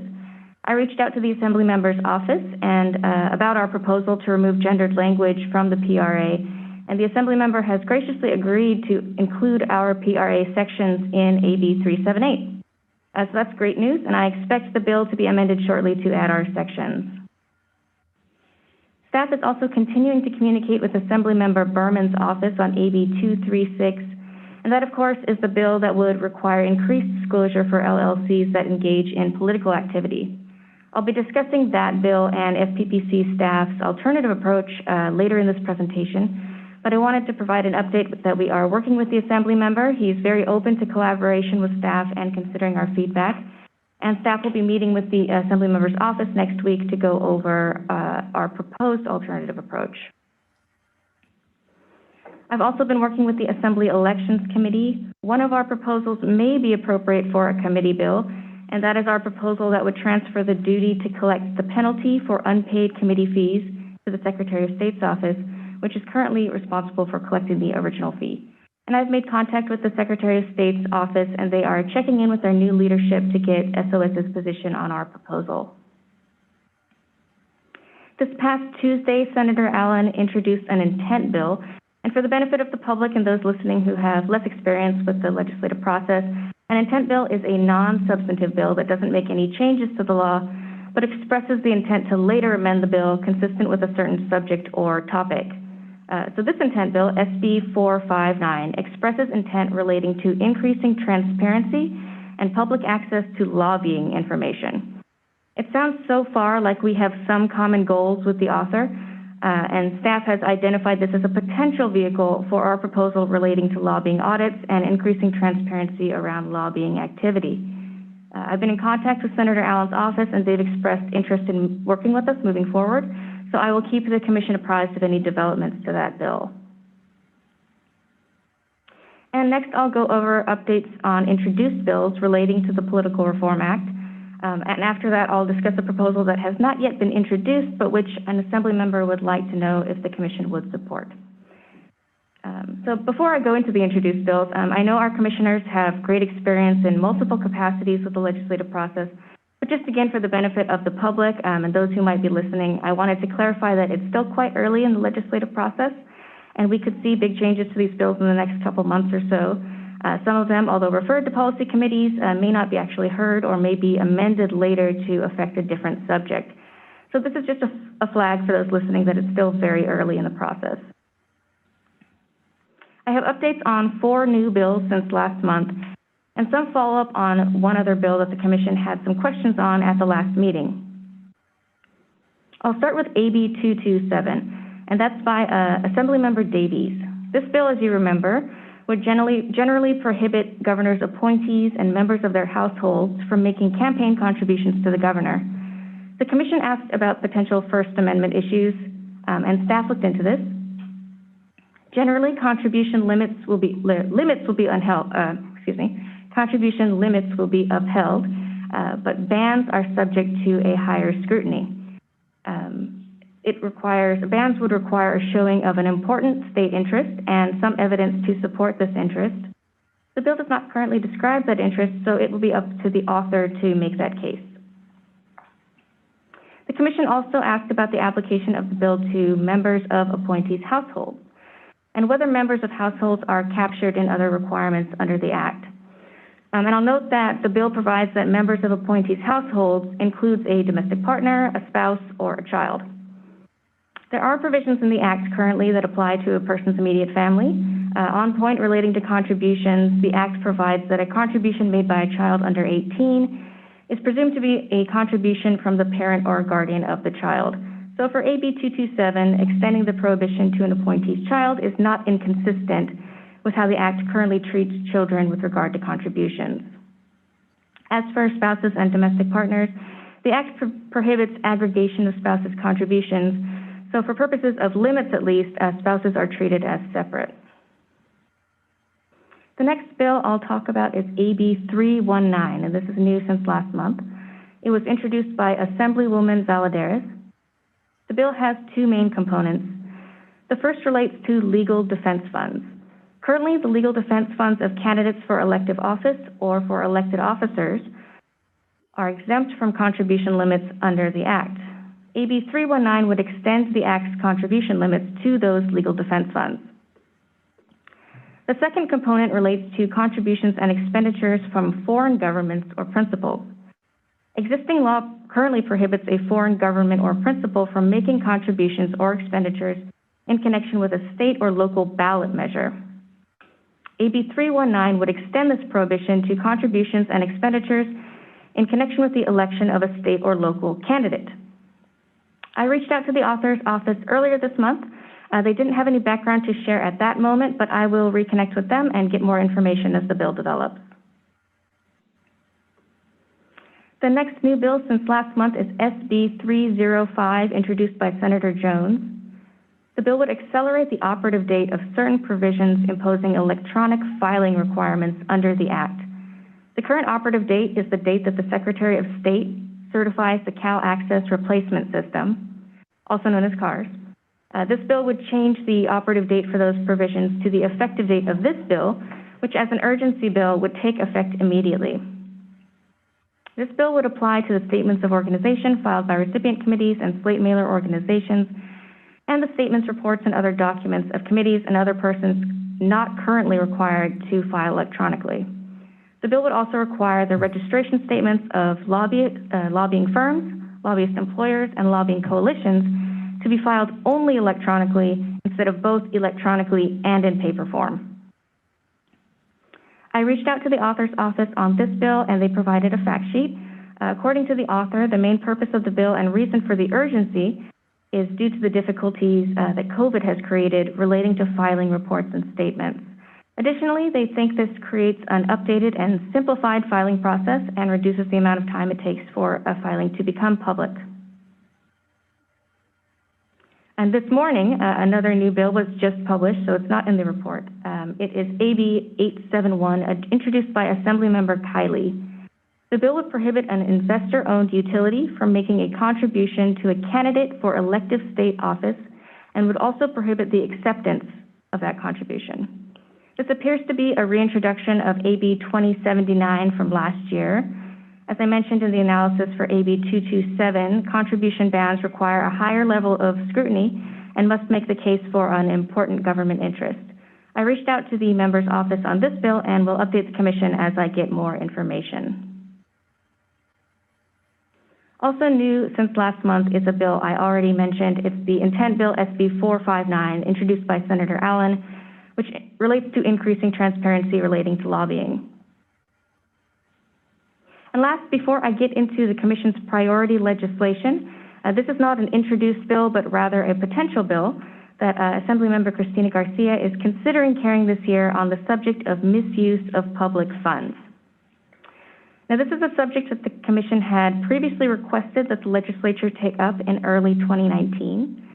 Staff gave a presentation in February of 2019 to the Commission, and there's a staff memo available online attached to the Commission agenda for that month. I won't go over that whole presentation today, but I will give some background.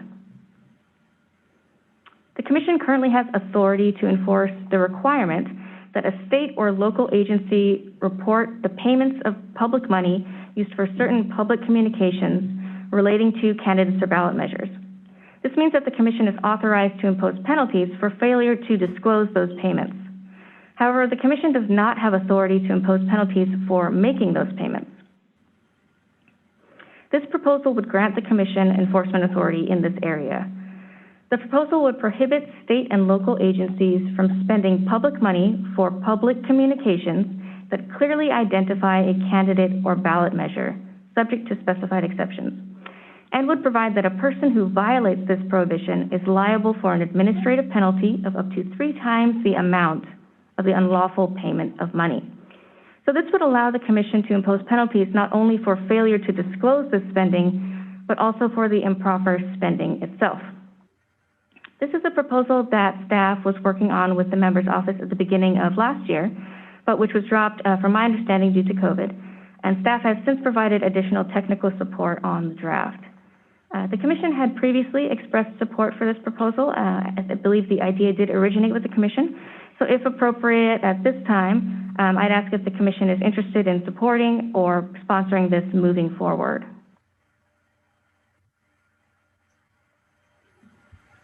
All right, thank you, Ms. Nakano. Commissioner Hatch, I think you have a question. Just in response to the point that I certainly would be one who would move to, at the appropriate time, to move to sponsor that legislation. All right, thanks, Commissioner Hatch. Let's Quick question. get What's that Commissioner bill questions again? and comments first. Commissioner Wilson? Just for clarification, I know there's several bill numbers floating around, Ms. Nakano. I appreciate your thorough presentation. What was the bill number that you had asked us to consider for support? This actually has not been introduced yet. Oh, It's a proposal in consideration. Now, was there a bill last session, comparable bill, or? There was in 2019. Let me pull that number up.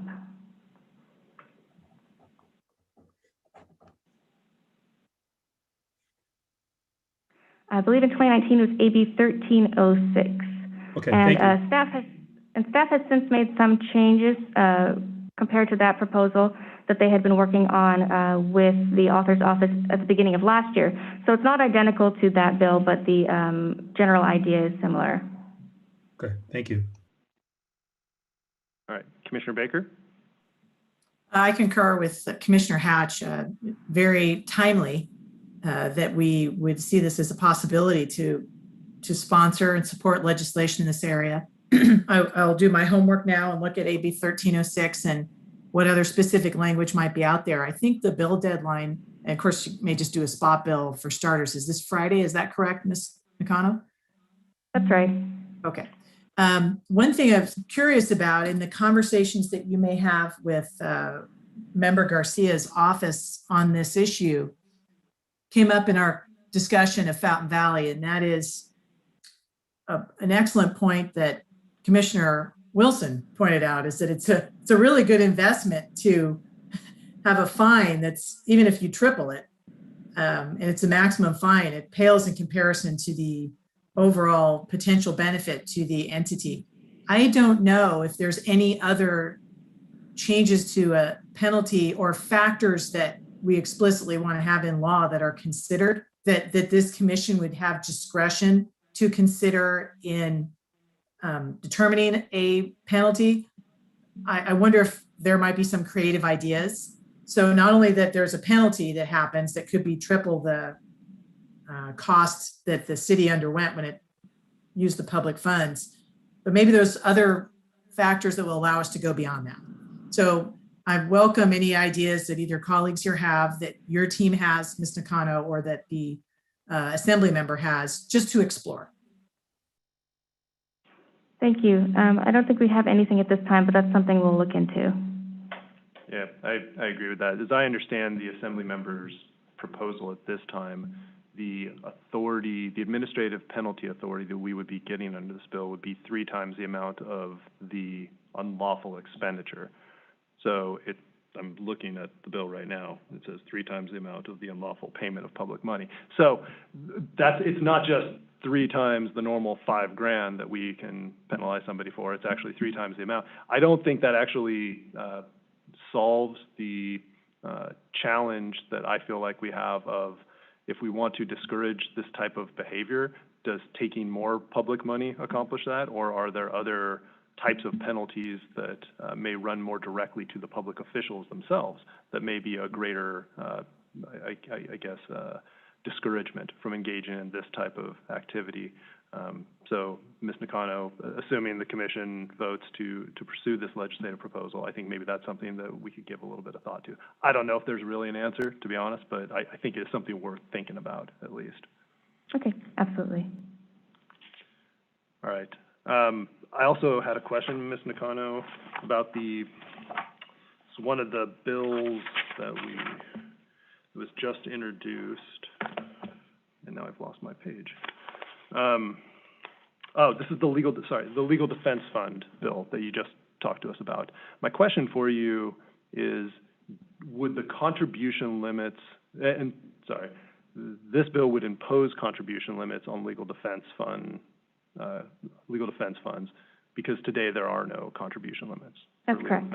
So my question is, would those limits apply to direct contributions to the legal defense funds, and also any transfers from an existing candidate's committee into the legal defense fund, or would the contribution limits only apply to contributions from individuals that directly contribute to the legal defense fund? I don't know. That's a good question. I can bring that back to Law and Policy of the Commission next month. Okay. I ask only because I have some vague recollection that it is possible to transfer money from a candidate's own account into a legal defense fund, and so I would just want to make sure if we're imposing the limits, we don't inadvertently create a loophole there. Okay. Other questions or comments from the commissioners for Ms. Nakano on our presentation up to this point? Commissioner Cardenas. Mr. Chair, thanks. May I ask a question about Assembly Bill 20? Please. Ms. Nakano, Assembly Bill 20 on its face would bar campaign contributions from direct campaign contributions from corporations, and further ban the receipt of campaign contributions directly from corporations. That, as written now, that's basically the thrust, and in fact, that's the totality of the bill the way it's written now. Is that correct? I think that's accurate. The again, following Ms. Nakano's lead for the benefit of the broader public that's not necessarily steeped in this, this sounds like a breakthrough opportunity. Keep in mind, at the federal level, it's been about 114 years that corporations have not been able to directly contribute to candidates for federal office. The first campaign finance law in the history of the nation was the Tillman Act of 1907. After Roosevelt was elected with big money that supposedly he was against, this is Teddy Roosevelt, that was an embarrassment. So he told Congress, bring me a bill that will preclude anyone from following my lead ever again. Congress gives them the bill, the Tillman Act. But the great campaign finance innovation of the last century, of course, was the Political Action Committee, as we know. So this bill, Ms. Nakano, to finally get to my real question, it says nothing about the ongoing utility of political action committees, correct? I think that's right. And I expect this bill will be amended to be more substantive and to add substantive language shortly. But I think that's accurate as of now. Yeah, the bill does suggest that it's waiting to be amended, and that's perhaps the real import of the bill. It's telegraphing some interest in proposing within this bill, once it's amended, to propose some kind of a statewide public finance regime for election campaigns. Ms. Nakano, is there anything that you're aware being said, written about in that connection outside of AB 20 as it's currently drafted? In other words, do you think that such a thing really is going to be proposed? I'm asking you to engage in some prognostication, maybe, but are we looking at a potential, holistic proposed regime for new public finance campaign laws in this state? That appears to be the intent. I can't speculate too much on how they propose to do that, but from their language, that does appear to be what they're planning to do. Well, this is Commissioner Hatch's last meeting. For all we know, it's also mine. Our Attorney General confirmation is supposed to be, well, the first hearing is supposed to be next week. So my point is, the rest of you, because in about when this meeting concludes, I will at least temporarily be the senior ranking member of this august body. And so I say unto thee, you may be in store for a lot of fun this legislative session. Ms. Nakano, thank you very much. Thank you. Thank you, as always, Commissioner Cardenas. At this point, before we move to the 10 items and your update on the 10 items that we previously identified as our legislative priorities, there is the question of whether we want to add an 11th item on the misuse of public funds, consistent with the proposal you described from Assemblymember Garcia. I think I heard at least Commissioners Hatch and Baker expressing support to add that to our legislative priority. So I wanted to, before we move to the existing priorities, do either commissioner wish to make a motion to formally add those to our list? So move. Second. All right. Ms. Linker, would you call the roll, please? Commissioner Baker? Aye. Commissioner Cardenas? Yes. Commissioner Hatch? Aye. Commissioner Wilson? Abstain, not voting. Chair Matich? Aye. The motion passes. Thank you. All right. Now, Ms. Nakano, please. Thank you. Mr. Chair, I do have a question. I apologize. It's okay. Commissioner Baker. Because I think we're going into proposals relating to our other priorities, if we're following that pace. This would be my first time to do it, but I don't know where we disclosed an ex parte communication to our colleagues, but I did have a conversation with the new chair of the Senate Elections Committee, who's a good friend and colleague, Senator Steve Glazer, about legislation generally, and just want to share that if this is the time and the place to do it. This is a perfectly appropriate time and place to do it. Thank you, Commissioner Baker, and also thank you for the reminder. Yesterday, I also had the good fortune of speaking with Senator Glazer and getting a sense of what his interest is in some of our bills. So I'm disclosing that as well. Ms. Kano? Okay, thank you. As the chair indicated, on to the commission's priority legislation. So it was helpful for me to conceptualize our proposals in three general categories, which are proposals relating to enforcement of the act, proposals relating to increasing transparency, and proposals for modernization, efficiency, and consistency. So the first proposal would give FPPC special investigators additional authority, primarily to access state and law enforcement databases and to carry more official identification. This would be the same level of authority that's currently granted to other state agency investigators, including those with the Public Utilities Commission, the State Board of Equalization, and the Department of Insurance.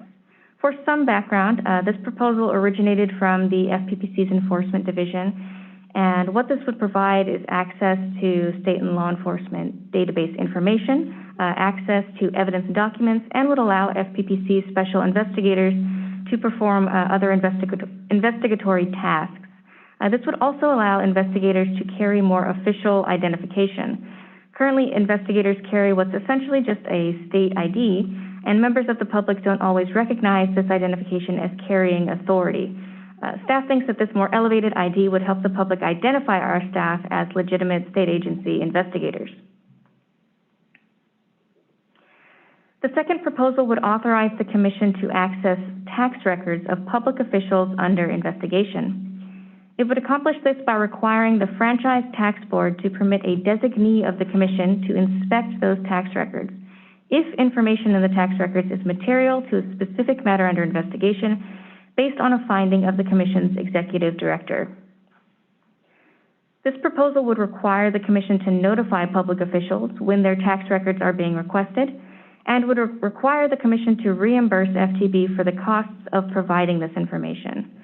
What staff essentially would like here is a cooperative agreement with FTB, an agreement between two state agencies to be able to work together using an efficient process. For background on this one, this came also from our Enforcement Division. Currently, the Commission must rely on records provided by officials, which may differ from those reported to tax agencies. Access to this information would allow investigators to find unreported sources of income and verify sources and amounts of income when that information is material to an investigation. The Enforcement Division has estimated that it would make approximately 6 requests per year for tax records under this proposal, so it would not be a large number, but it would have a significant impact on the Enforcement Division's ability to investigate those cases.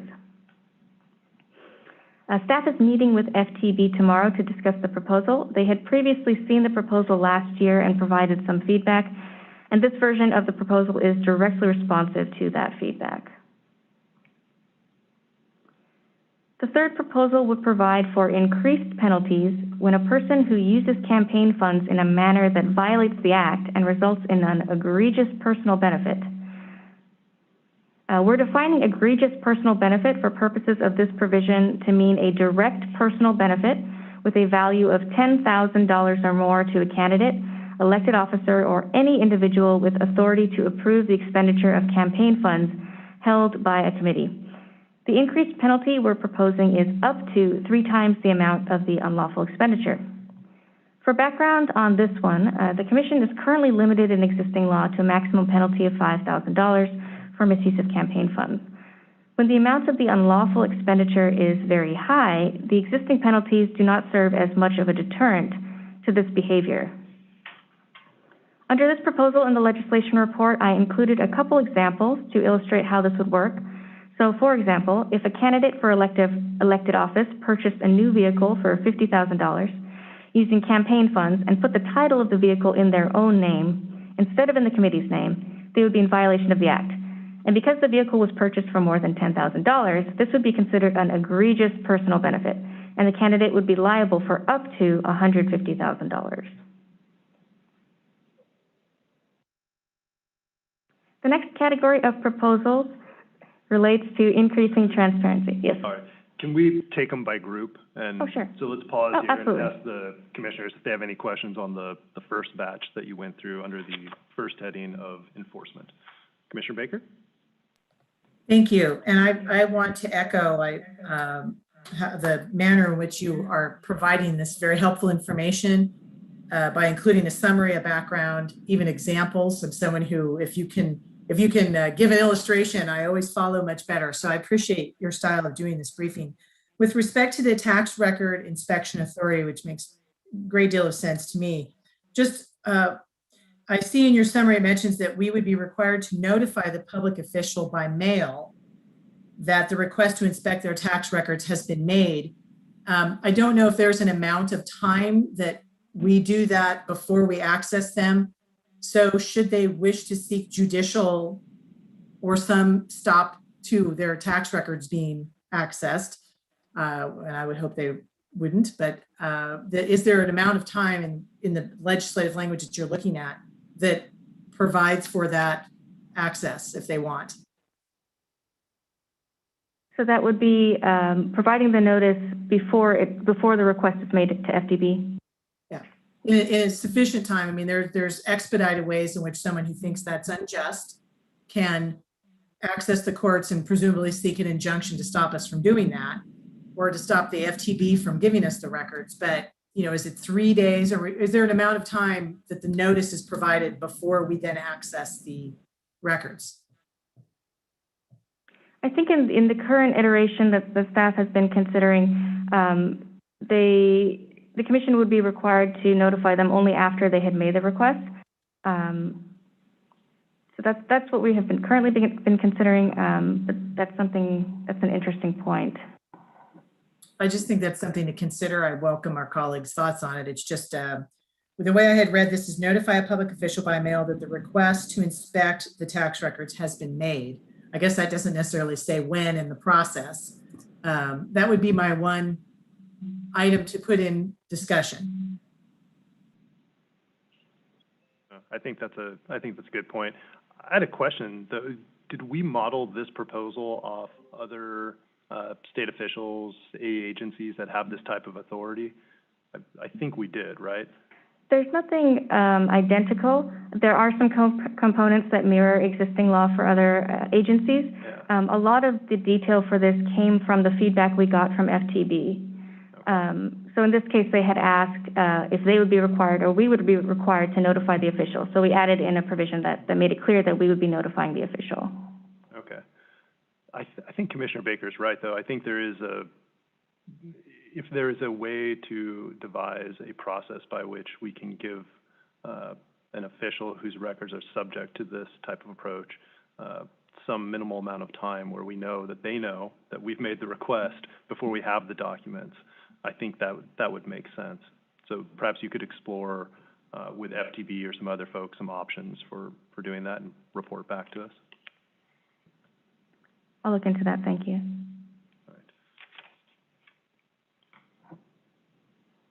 Commissioner Baker, did you have any other questions for Ms. McConnell? All right, I actually did have, well, Commissioner Hatch, you go next. I was just wondering whether or not it would be sufficient to require us to copy that person rather than a separate, different notice. It seemed like it would give them as much notice as possible, short of saying, we're thinking about doing this.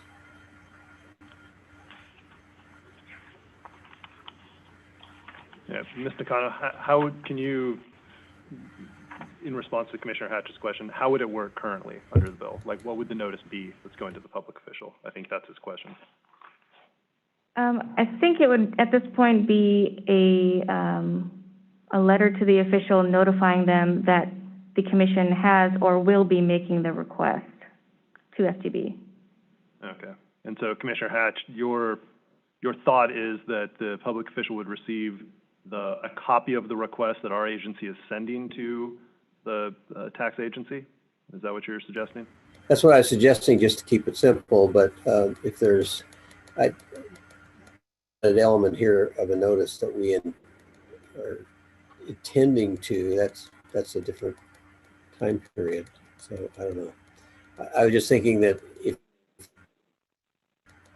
you make the request to FTB and then you have a separate request to notify that person who's affected, that could lag by days, whereas simply copying them, would give it to them at the same time that the FTP gets it. That's a good point. All right, Ms. Nakano, can you explore that among some other options and report back to us? Yes, I will do that. So I had a question now on the egregious personal use bill, the last one that you presented to us.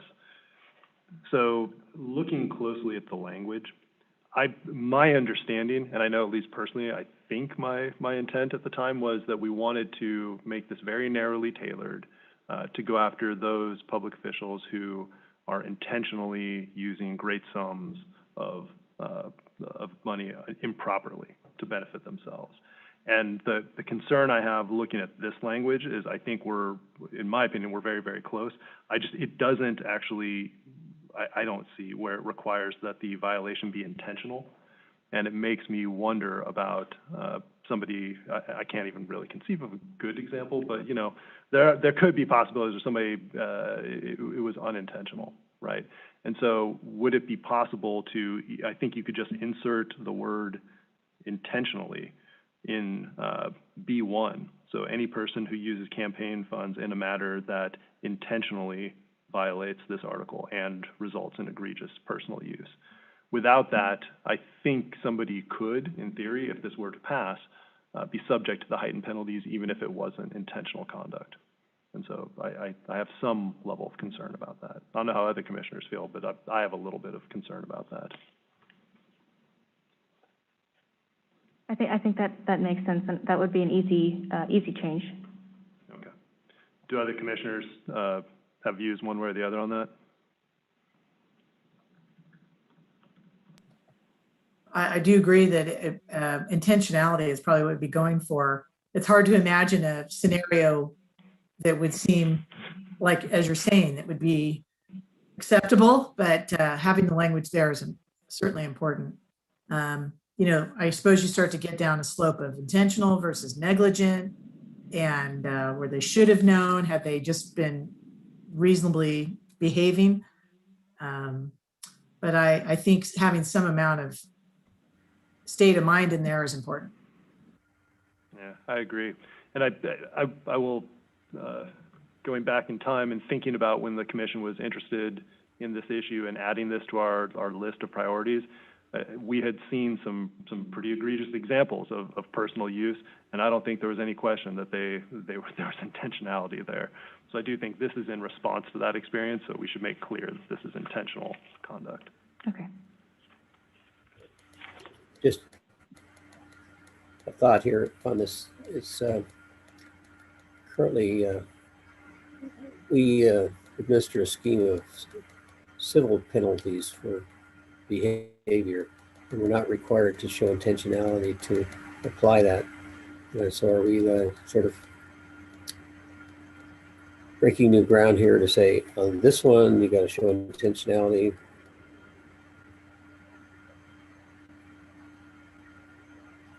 Well, I think in my view, at least, when we're talking about these types of penalties, because we're using the heightened dollar figure, I think it makes sense to have some intentionality there. I mean, in my mind. So if we are breaking new ground, I think it makes sense to break new ground in this way, in this proposal. Commissioner Baker? I'm just wondering if there's a concern about that, if the alternative is there's balancing factors, right? We go through that in these stipulations. Was there negligence and deliberate conduct versus not, or you know, all the factors that we reiterated as we discussed Fountain Valley, for example, and some of the other ones. I don't have congealed a opinion yet. I think we're right to have this conversation, but that's the only other alternative I can think of that may further the conversation, is what else we might do. All right. Thank you, Commissioner Baker. All right, do any other commissioners have questions or comments for Ms. Nakano on the items 1, 2, and 3 under the proposals for enforcement before she moves on? Hearing and seeing none, Ms. Nakano, please proceed. Okay, the next category of proposals are those relating to transparency. The fourth proposal relates to increasing disclosure for limited liability companies. And what staff came up with in this area reflects our best thoughts for how to approach this issue. So currently, for our background, an LLC can make campaign contributions or independent expenditures solely in the name of the LLC without disclosing any information about or providing a way to determine the source of funds expended by the LLC. Under existing law, if an LLC qualifies as an independent expenditure committee or a major donor committee, it's required to complete a Form 461, which provides a summary of all contributions and expenditures made, as well as information regarding the filer, responsible officer, and business interests. However, even with the recent regulation defining responsible officer, this reporting does not get to the true source of funds. Staff considered multiple approaches, including creating a new way to qualify as a committee and creating a new category of committees, but these options ultimately would require extensive amendments to existing law. Similarly, the approach taken in AB 236, which would allow LLCs to, would add LLCs to the definition of multipurpose organization, would also require extensive amendments to existing statute and regulations. And this is because multipurpose organizations are specifically defined to exclude business entities. Currently, multipurpose organizations, or MPOs, include nonprofits, trade associations, educational institutions. So they're structured very differently and exist for different purposes than LLCs. So staff developed an alternative option. In looking into the options for the proposal, we did also look at the New York law that passed in 2019. Our proposal is similar in some ways and tracks the general concept of that law, but it does have several differences. Notably, a disclosure under the New York law is triggered whenever an LLC makes any contribution or expenditure, and it requires disclosure of all direct and indirect owners of membership interests.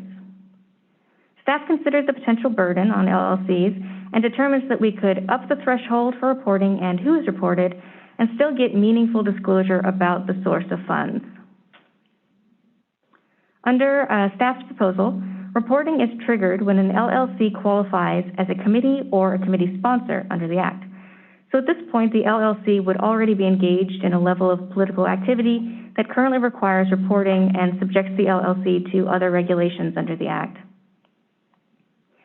The LLC would be required to file a statement of members with the SOS's office, which would identify members that fall into at least one of two categories: those who have a 10% or greater membership interest in the LLC, and those who have made a cumulative capital contribution of $1,000 or more to the LLC after it qualified as a committee or committee sponsor, or within the previous 2 calendar years before qualification. And this is another way that our proposal is narrower and more targeted than New York's law, which requires disclosure of every member. Additionally, if a member is another LLC, they would be required to disclose the members of that LLC as well.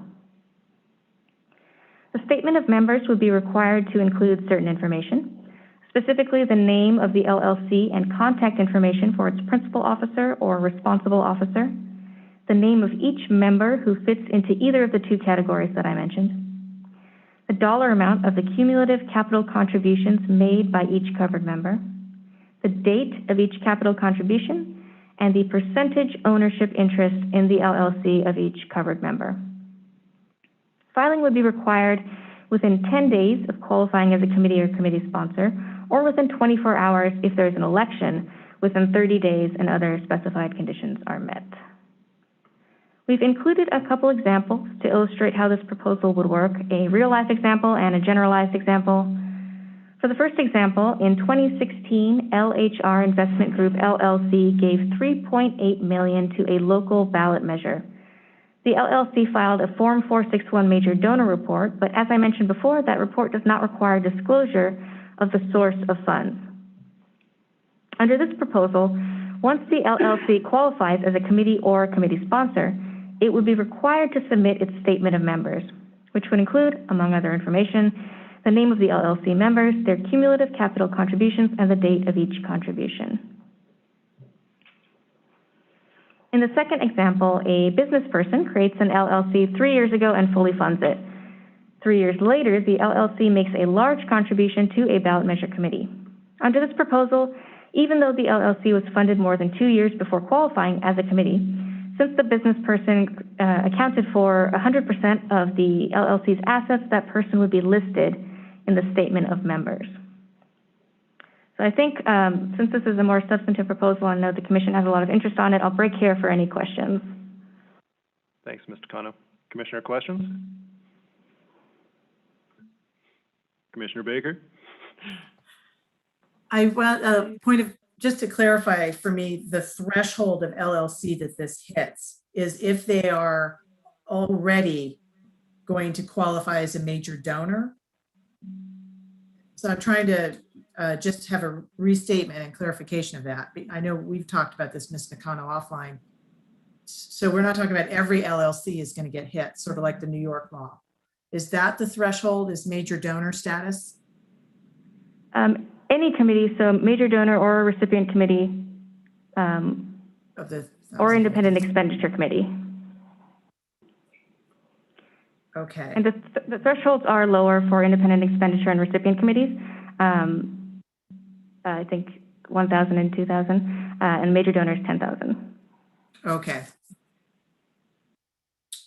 So that's it could be a pretty broad sweep. The other question a couple more have is, what other entities are, I want to say, similarly situated, to borrow a term from the law, like they're similar in their composition, but they're not technically LLCs, would not be covered by this legislation? So I guess I'm asking you to say who's not covered. It's pretty big, but there's some other types of entities that meet a similar setup that we may not be capturing, but we are focused on LLCs. And I'm curious if you can address that.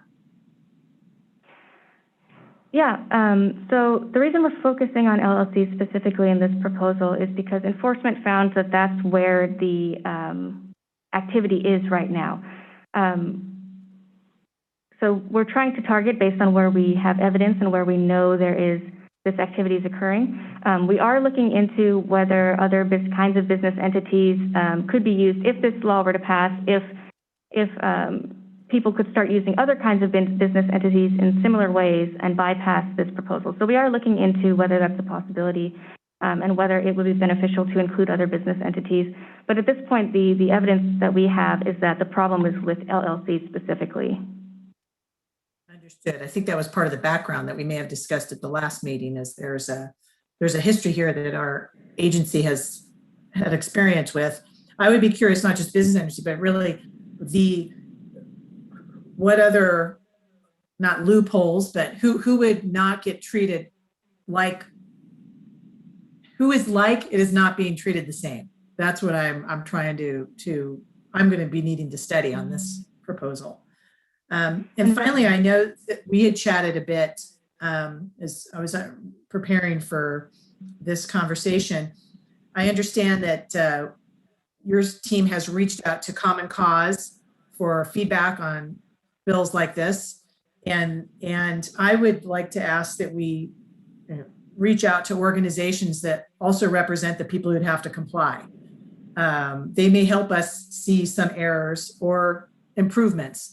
Some that come to mind is the Chamber, NFIB, Small Business Association, but those are just some examples. I think it would be good to, since we proactively reached out to Common Cause, to proactively reach out to the regulated entities that we're talking about here. Thank you. Thank you. Thank you. Do other commissioners have questions or comments for Ms. Nakano on the LLC proposal? All right, Commissioner Hatch. To the question that was raised earlier about are there any other categories we're not looking at that might turn out to be the next loophole? I wonder out loud, and I won't be around to talk about it next month, whether or not associations might be potentially one that could be abused And I'm not talking about traditional organizations that already exist. I'm talking about ones that are created overnight. The law around unincorporated associations is pretty minimal at best, so you might want to look into that, see whether or not there's a parallel there in terms of the difficulty in identifying who's really responsible. And that's the difficulty with LLCs that we don't have with regular corporations, is that trying to identify who's controlling this action.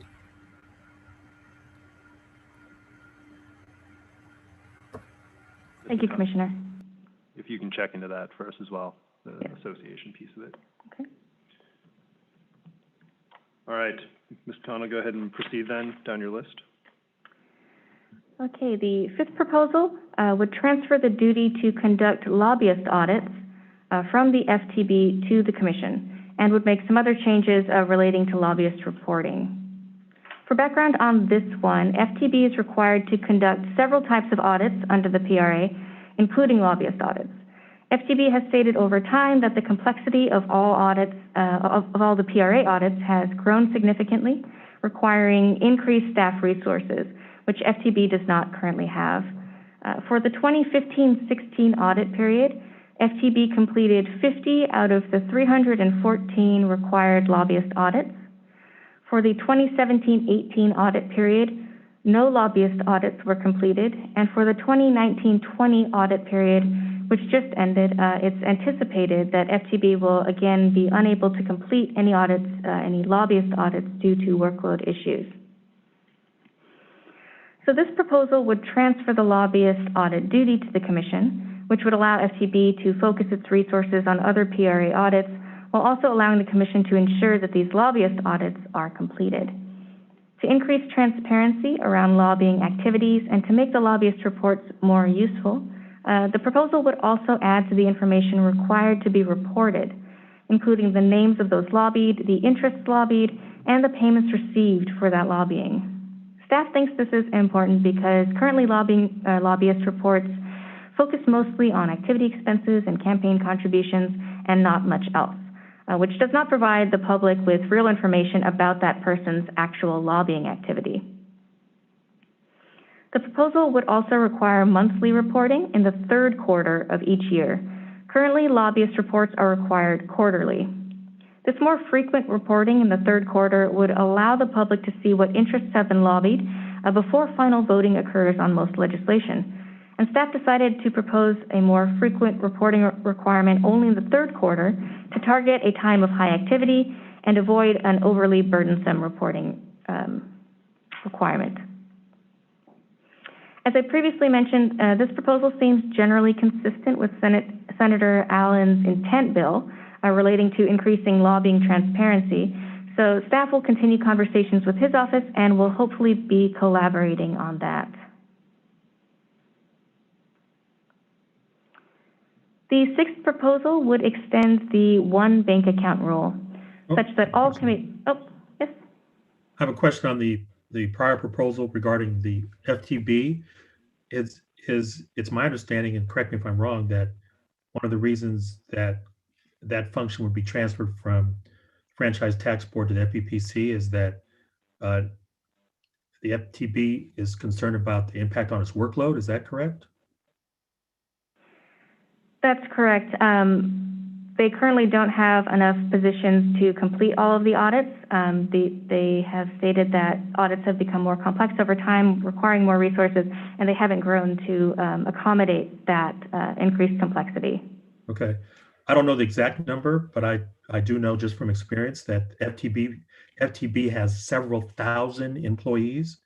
The FPPC has less than 100. So if this was transferred to the FPPC, would we have the staff resources to be able to complete this workload?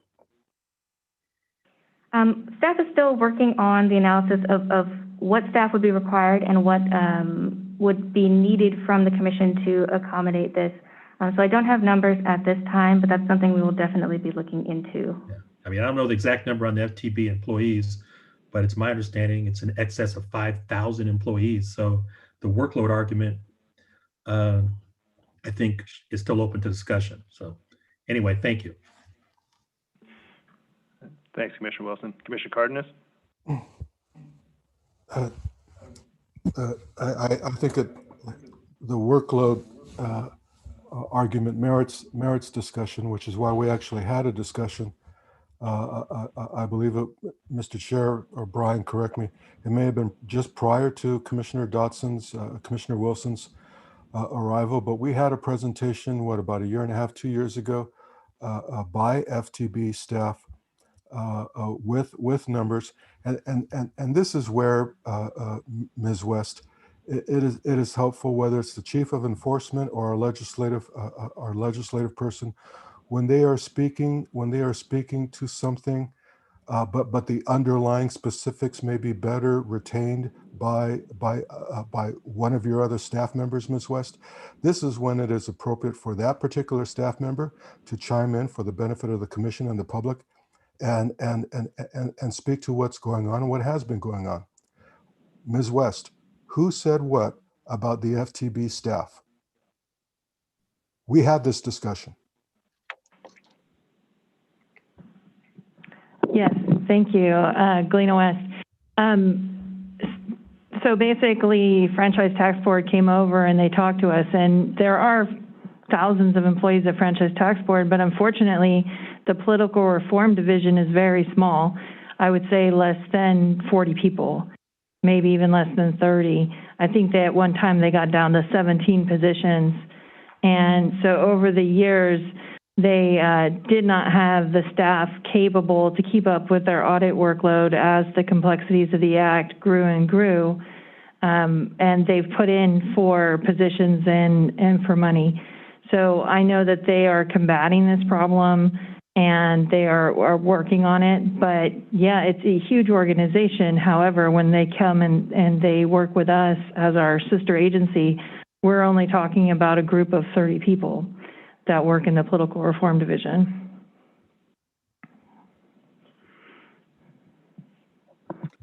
Thank you. Any other questions or comments for Ms. Nakano? Commissioner Hatch? One of the few people who was around when Prop 9 was passed and created the FPPC. Part of the sales pitch by our then Secretary of State, Jerry Brown, was that we should all feel comfortable that abuses won't occur by the enforcement agency that issues the fines by also be doing the audit. I understand that we do have separate audit authority, but it's under different set of circumstances. These are randomized audits, and the results of which we are free. We don't get to do them and then take enforcement action against them. I got to tell you, I don't feel comfortable with it, and I don't think that we're going to have any more muscle than the Franchise Tax Board. I think it's a matter of priorities within the agency. We're going to toss it to somebody else. I think it'd be the Secretary of State. But I don't think we're big enough or strong enough, good intentions aside, to take this on this way. This is my 2 bits worth. Sure, and I'd love to respond to that. You know, when we were looking into this, one of the big parts of the history of the 3 different agencies, Secretary of State, Franchise Tax Board, and the FPPC, was because of the separation. And but Franchise Tax Board has been overwhelmed with the amount of the changes of the Act. And one of the purposes of this is because the reporting rules for the lobbyists doing the audits, the reason that they're the lowest priority is because you don't get much from them, because most of the records are self-generated and there's not a lot of results from these audits, because you're just basically asking for them to produce records that they have written themselves.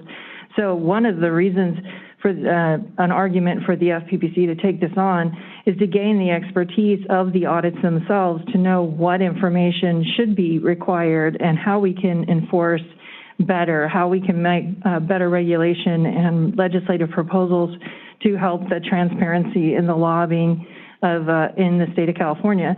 So I know that that's one of the motivations, is to try to get that firsthand knowledge and be able to be the experts in this field and be able to improve this area of law.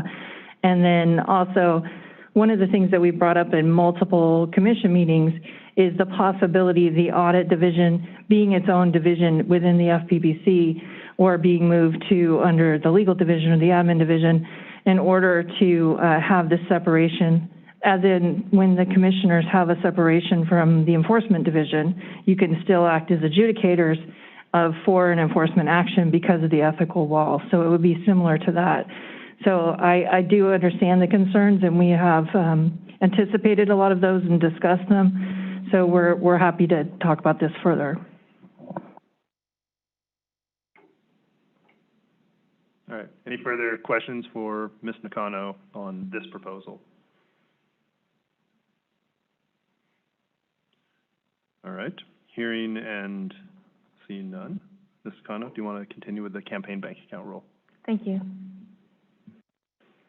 So this proposal would extend the one bank account rule such that all committees would be required to deposit all contributions into and make all expenditures from a single designated bank account.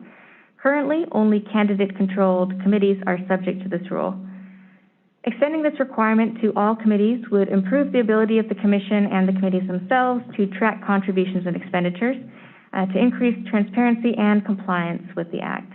And note that this proposal would not limit the number of other kinds of bank accounts a committee could maintain, as long as those bank accounts were not used for contributions or expenditures. The seventh proposal brings us to the next category, proposals for modernization, efficiency, and consistency. The Secretary of State is currently required to charge and collect an annual $50 fee from committees, and the Commission is currently responsible for enforcement. The section provides for a $150 penalty, but a question was raised as to whether or not the Commission has authority under the Act to impose further penalties for failure to pay the annual fee. This proposal would provide clarity by transferring the enforcement duty to the Secretary of State, which would then be responsible for the collection of the $150 penalty, in addition to its existing duty to collect the original $50 fee. And as I mentioned earlier in the presentation, I'm in contact with the Secretary of State's office to get their official position on this proposal. The eighth proposal does two things. It requires statements of economic interests filed by a public official and for which the Commission is the filing officer to be filed using the Commission's electronic filing system. Currently, use of the e-filing system is voluntary. Staff thinks it works well. This would increase staff efficiency, and it would increase transparency by allowing these statements to be available more quickly because they require less staff processing time. And of course, this furthers the Commission's general modernization goals. The second thing this proposal would do is cap the gift limit at $500 and eliminate the biennial cost of living adjustment. The gift limit was adjusted this year pursuant to the Act and is now $520. The gift limit component is proposed mostly to create consistency.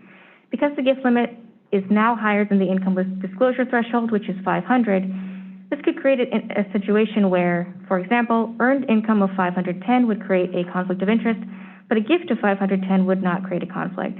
And I included an example that illustrates how the current limit creates inconsistency with regard to conflicts.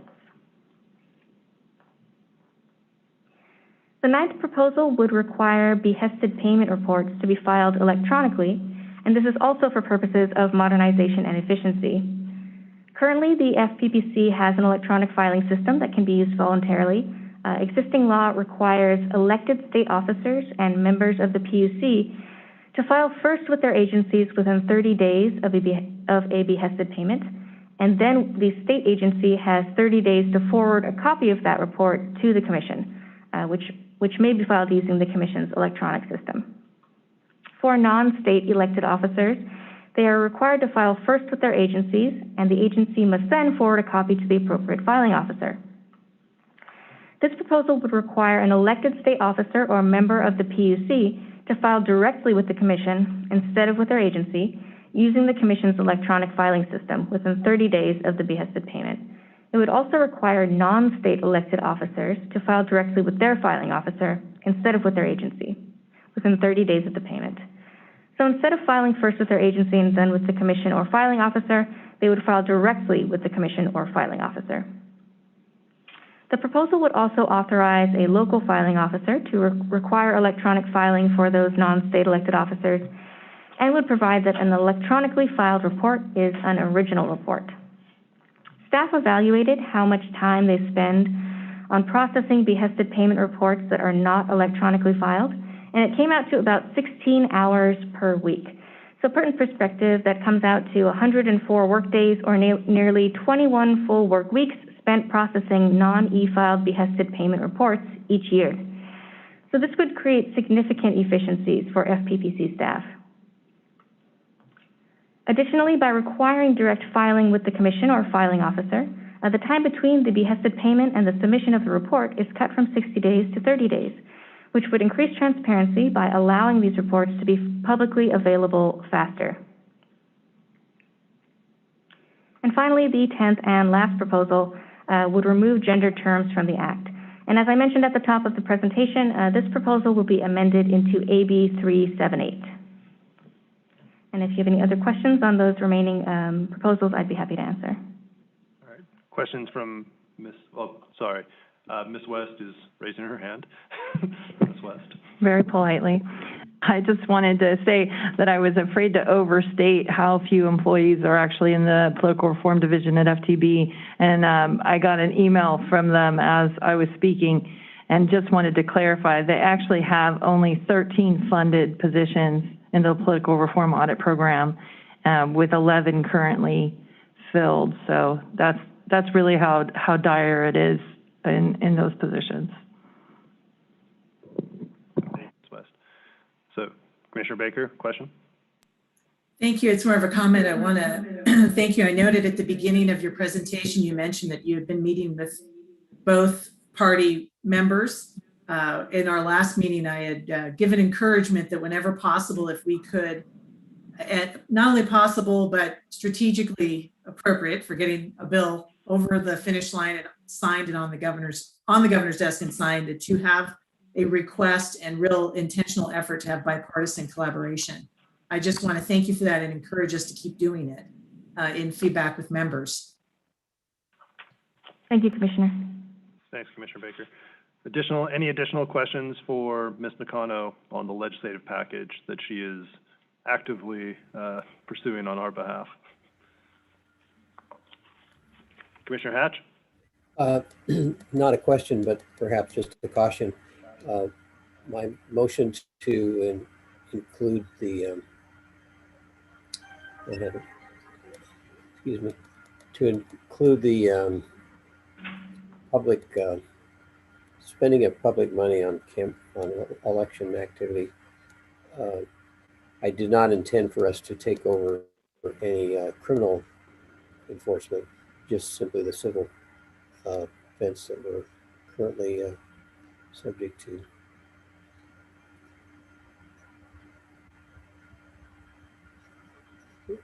That wasn't clear enough. Commissioner Hatch. Okay, thank you. Yeah, well, Ms. Nakano, for the record, the proposal from Assemblymember Garcia, it would not extend criminal authority to us, correct? That's correct. No criminal authority. All right. Thank you for that. Other commissioners have questions or comments for Ms. Nakano? Terrific report. Thank you very much. All right. Thank you, everyone. Thank you, Ms. Nakano. That was thorough. You're doing a great job. Looking forward to the next update. Thank you. All right, we are now moving to item 15. These are our executive staff reports, and we will begin with Ms. Brereton, Enforcement Division. Welcome back. Thank you. My report is as submitted. I'm available to answer any questions. Excellent. Questions, comments for Ms. Brereton on the enforcement report? Commissioner Cardenas. Just one. Ms. Brereton, would you remind us the size of your staff in enforcement? We have about 37 currently. Thank you. Thank you, Ms. Brereton. Go ahead and move to the legal division then. Mr. Bainbridge. Just one item to add that's not included in the report already, which is a new, what we're calling our quarterly reports that we've created. If you go to our website and scroll all the way to the bottom, there's a link where you can hit for, I think it's mail list or mailing list. And so what these reports are, we have a number of things you can sign up for that we've had for a while, but these are new reports. This was born out of the Public Outreach Committee, an idea from there, and Sasha Linker, our Commission Assistant, put these together for us. And what they are reports aimed at particular areas of the law and sort of what's happened with the Commission over the last calendar quarter with those areas of the law. So it's lobbying is one of them. There's campaign reporting and advertising. Oh, my camera's not on. And conflicts of interest and revolving door, and then gifts, behested payments, those sort of things. So there's separate reports if someone's interested in only one particular area. They can sign up and they'll get these reports on a quarterly basis sent to their email. There's a number of other reports there also if people are just learning about these. They're very useful to have even if you work here to keep up on what's going on. So I would just encourage people who are interested in one or all of those topic areas to go sign up for them. Thanks, Mr. Bainbridge. I just want to echo your comment. That was something that came, I think it was Commissioner Wilson's recommendation that we create those types of newsletters. So thank you, Commissioner Wilson. I thought that was a great idea. And also thank you to Sasha for taking the labor and oar on that. I appreciate your work. Commissioner Baker. I wonder if this, I don't know if I'm jumping the gun. I did have one question for Mr. Bainbridge on his written report, but is it in order at this time? Yes, it is. Okay. It's super minor. It's on page 9 under advice where you mentioned request for advice that your team collectively responded to more than 795 emails and telephone requests, 79 of which were not responded within 24 hours. Just wanted to point out that that's a really good 24-hour response time for getting to folks. And I didn't do the math because I'm not going to, but I just appreciated that there was a pretty rapid draw from what I could see there. For those 79, I imagine they were maybe several days, maybe not weeks. I don't know if you have any way to otherwise characterize them, but I thought that was a very good rapid response statistic that I saw. Thank you. I appreciate that. Yeah, our political reform consultants and then in consultation with our staff attorneys do a really good job of responding to these. And the ones that you see are more than 24 hours. It's not because we didn't get to them. It's because it was a little more complicated than something that could be answered right away. Great. Thank you. Any more questions for Mr. Bainbridge before we let him go? All right. Thank you, Mr. Bainbridge. Up next, Administration and Technology, Ms. Hahn. I don't have anything to add. It's submitted, but I would like to bring to your attention that we will be approaching with the new filing deadline coming up on March 1st for all those constitutional officers, as well as some elected and appointed official. And those official includes our commission chair and our commissioner on March 1st. Thank you for the reminder, Ms. Hahn. I do appreciate it. All right. Any further questions or comments for Ms. Hahn? Mr. Chair. Commissioner Cardenas. Ms. Hahn, will you remind us the total number of filled positions in the agency? I'm sorry, can you repeat that, Commissioner Cardenas? Yes, Ms. Hahn, the total number of filled positions in our agency. Oh, currently we have about approximately 80 full filled position at this point. Thank you. Thank you, Ms. Hahn. And last but not least, Executive Director West. Good afternoon. So the only thing I would report to you is what Chief Administration Hahn already alluded to in her budget report, that our request budget change proposals are under submission. So she and I appeared at the Assembly Budget Committee meeting. We only had one question, which was kind of a softball, which was great for my first budget meeting. And so it went really well. And then Senate had ours under submission, so there were no questions or appearance required. And then the other update I would give you is, as you know, we did a reimbursement policy for the staff where because they were forced to do telework. And so we wanted to be able to reimburse them for their internet and phone usage up to $74 per month. And the state controller's office looked into the issue for the state agencies, and they approved our reimbursement policy. And so that was a great seal of approval, and we'll be processing more claims now that that audit has completed, and we've been vindicated as done the right thing. So it was a nice process to come out the other side and be able to say to the staff, yeah, keep submitting your claims and you're going to get some reimbursement for your telework costs. And that's all I have to update you on. All right. Thank you, Ms. West. Questions for Ms. West? Mr. Cardenas, Commissioner Cardenas. Thank you, Mr. Chair. Ms. West, we have 37 staff people in the Enforcement Division. We have over 80 filled positions throughout the entire agency. Most of us have gotten used to interacting with staff, asking questions of staff, getting almost entirely solid, strong, accurate, confidence-building responses from staff, live and in person, largely because your staff is there. We are about to experience a transition, a clearing of commissioners, the likes of which perhaps this body has not seen in years. It was April 30 of 2019 that our governor gave us this chair, for which we are all tremendously grateful. By the time he hits his 2-year anniversary, we'll have an entirely new commission, one way or another. I don't think I'll be around, man. We're going to lose a lot of institutional memory. When we don't have staff that is there prepared to support Ms. Brereton if she can't answer a question, when we don't have staff who is there to help Ms. Nakano, who on her own, kudos to her, went out of her way to learn some legislative history behind the FTB staffing issue, with that discussion that the chair and Brian and I were a part of before Commissioner Wilson or Commissioner Baker joined us, then we're an echo chamber that exists in a universe in which we're pretending that Rome was built in a day.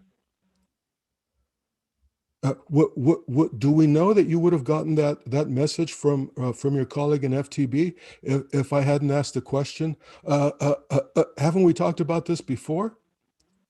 We're considering things. We're talking about things. We're even voting on things.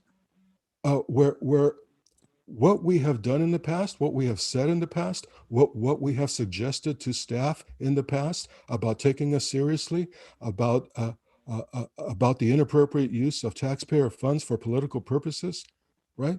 By supposed stewards of the public treasury. Your staff needs to be available to you and to us when we ask these questions. Otherwise, what are we doing? We don't know how long we're going to be in this kind of a situation.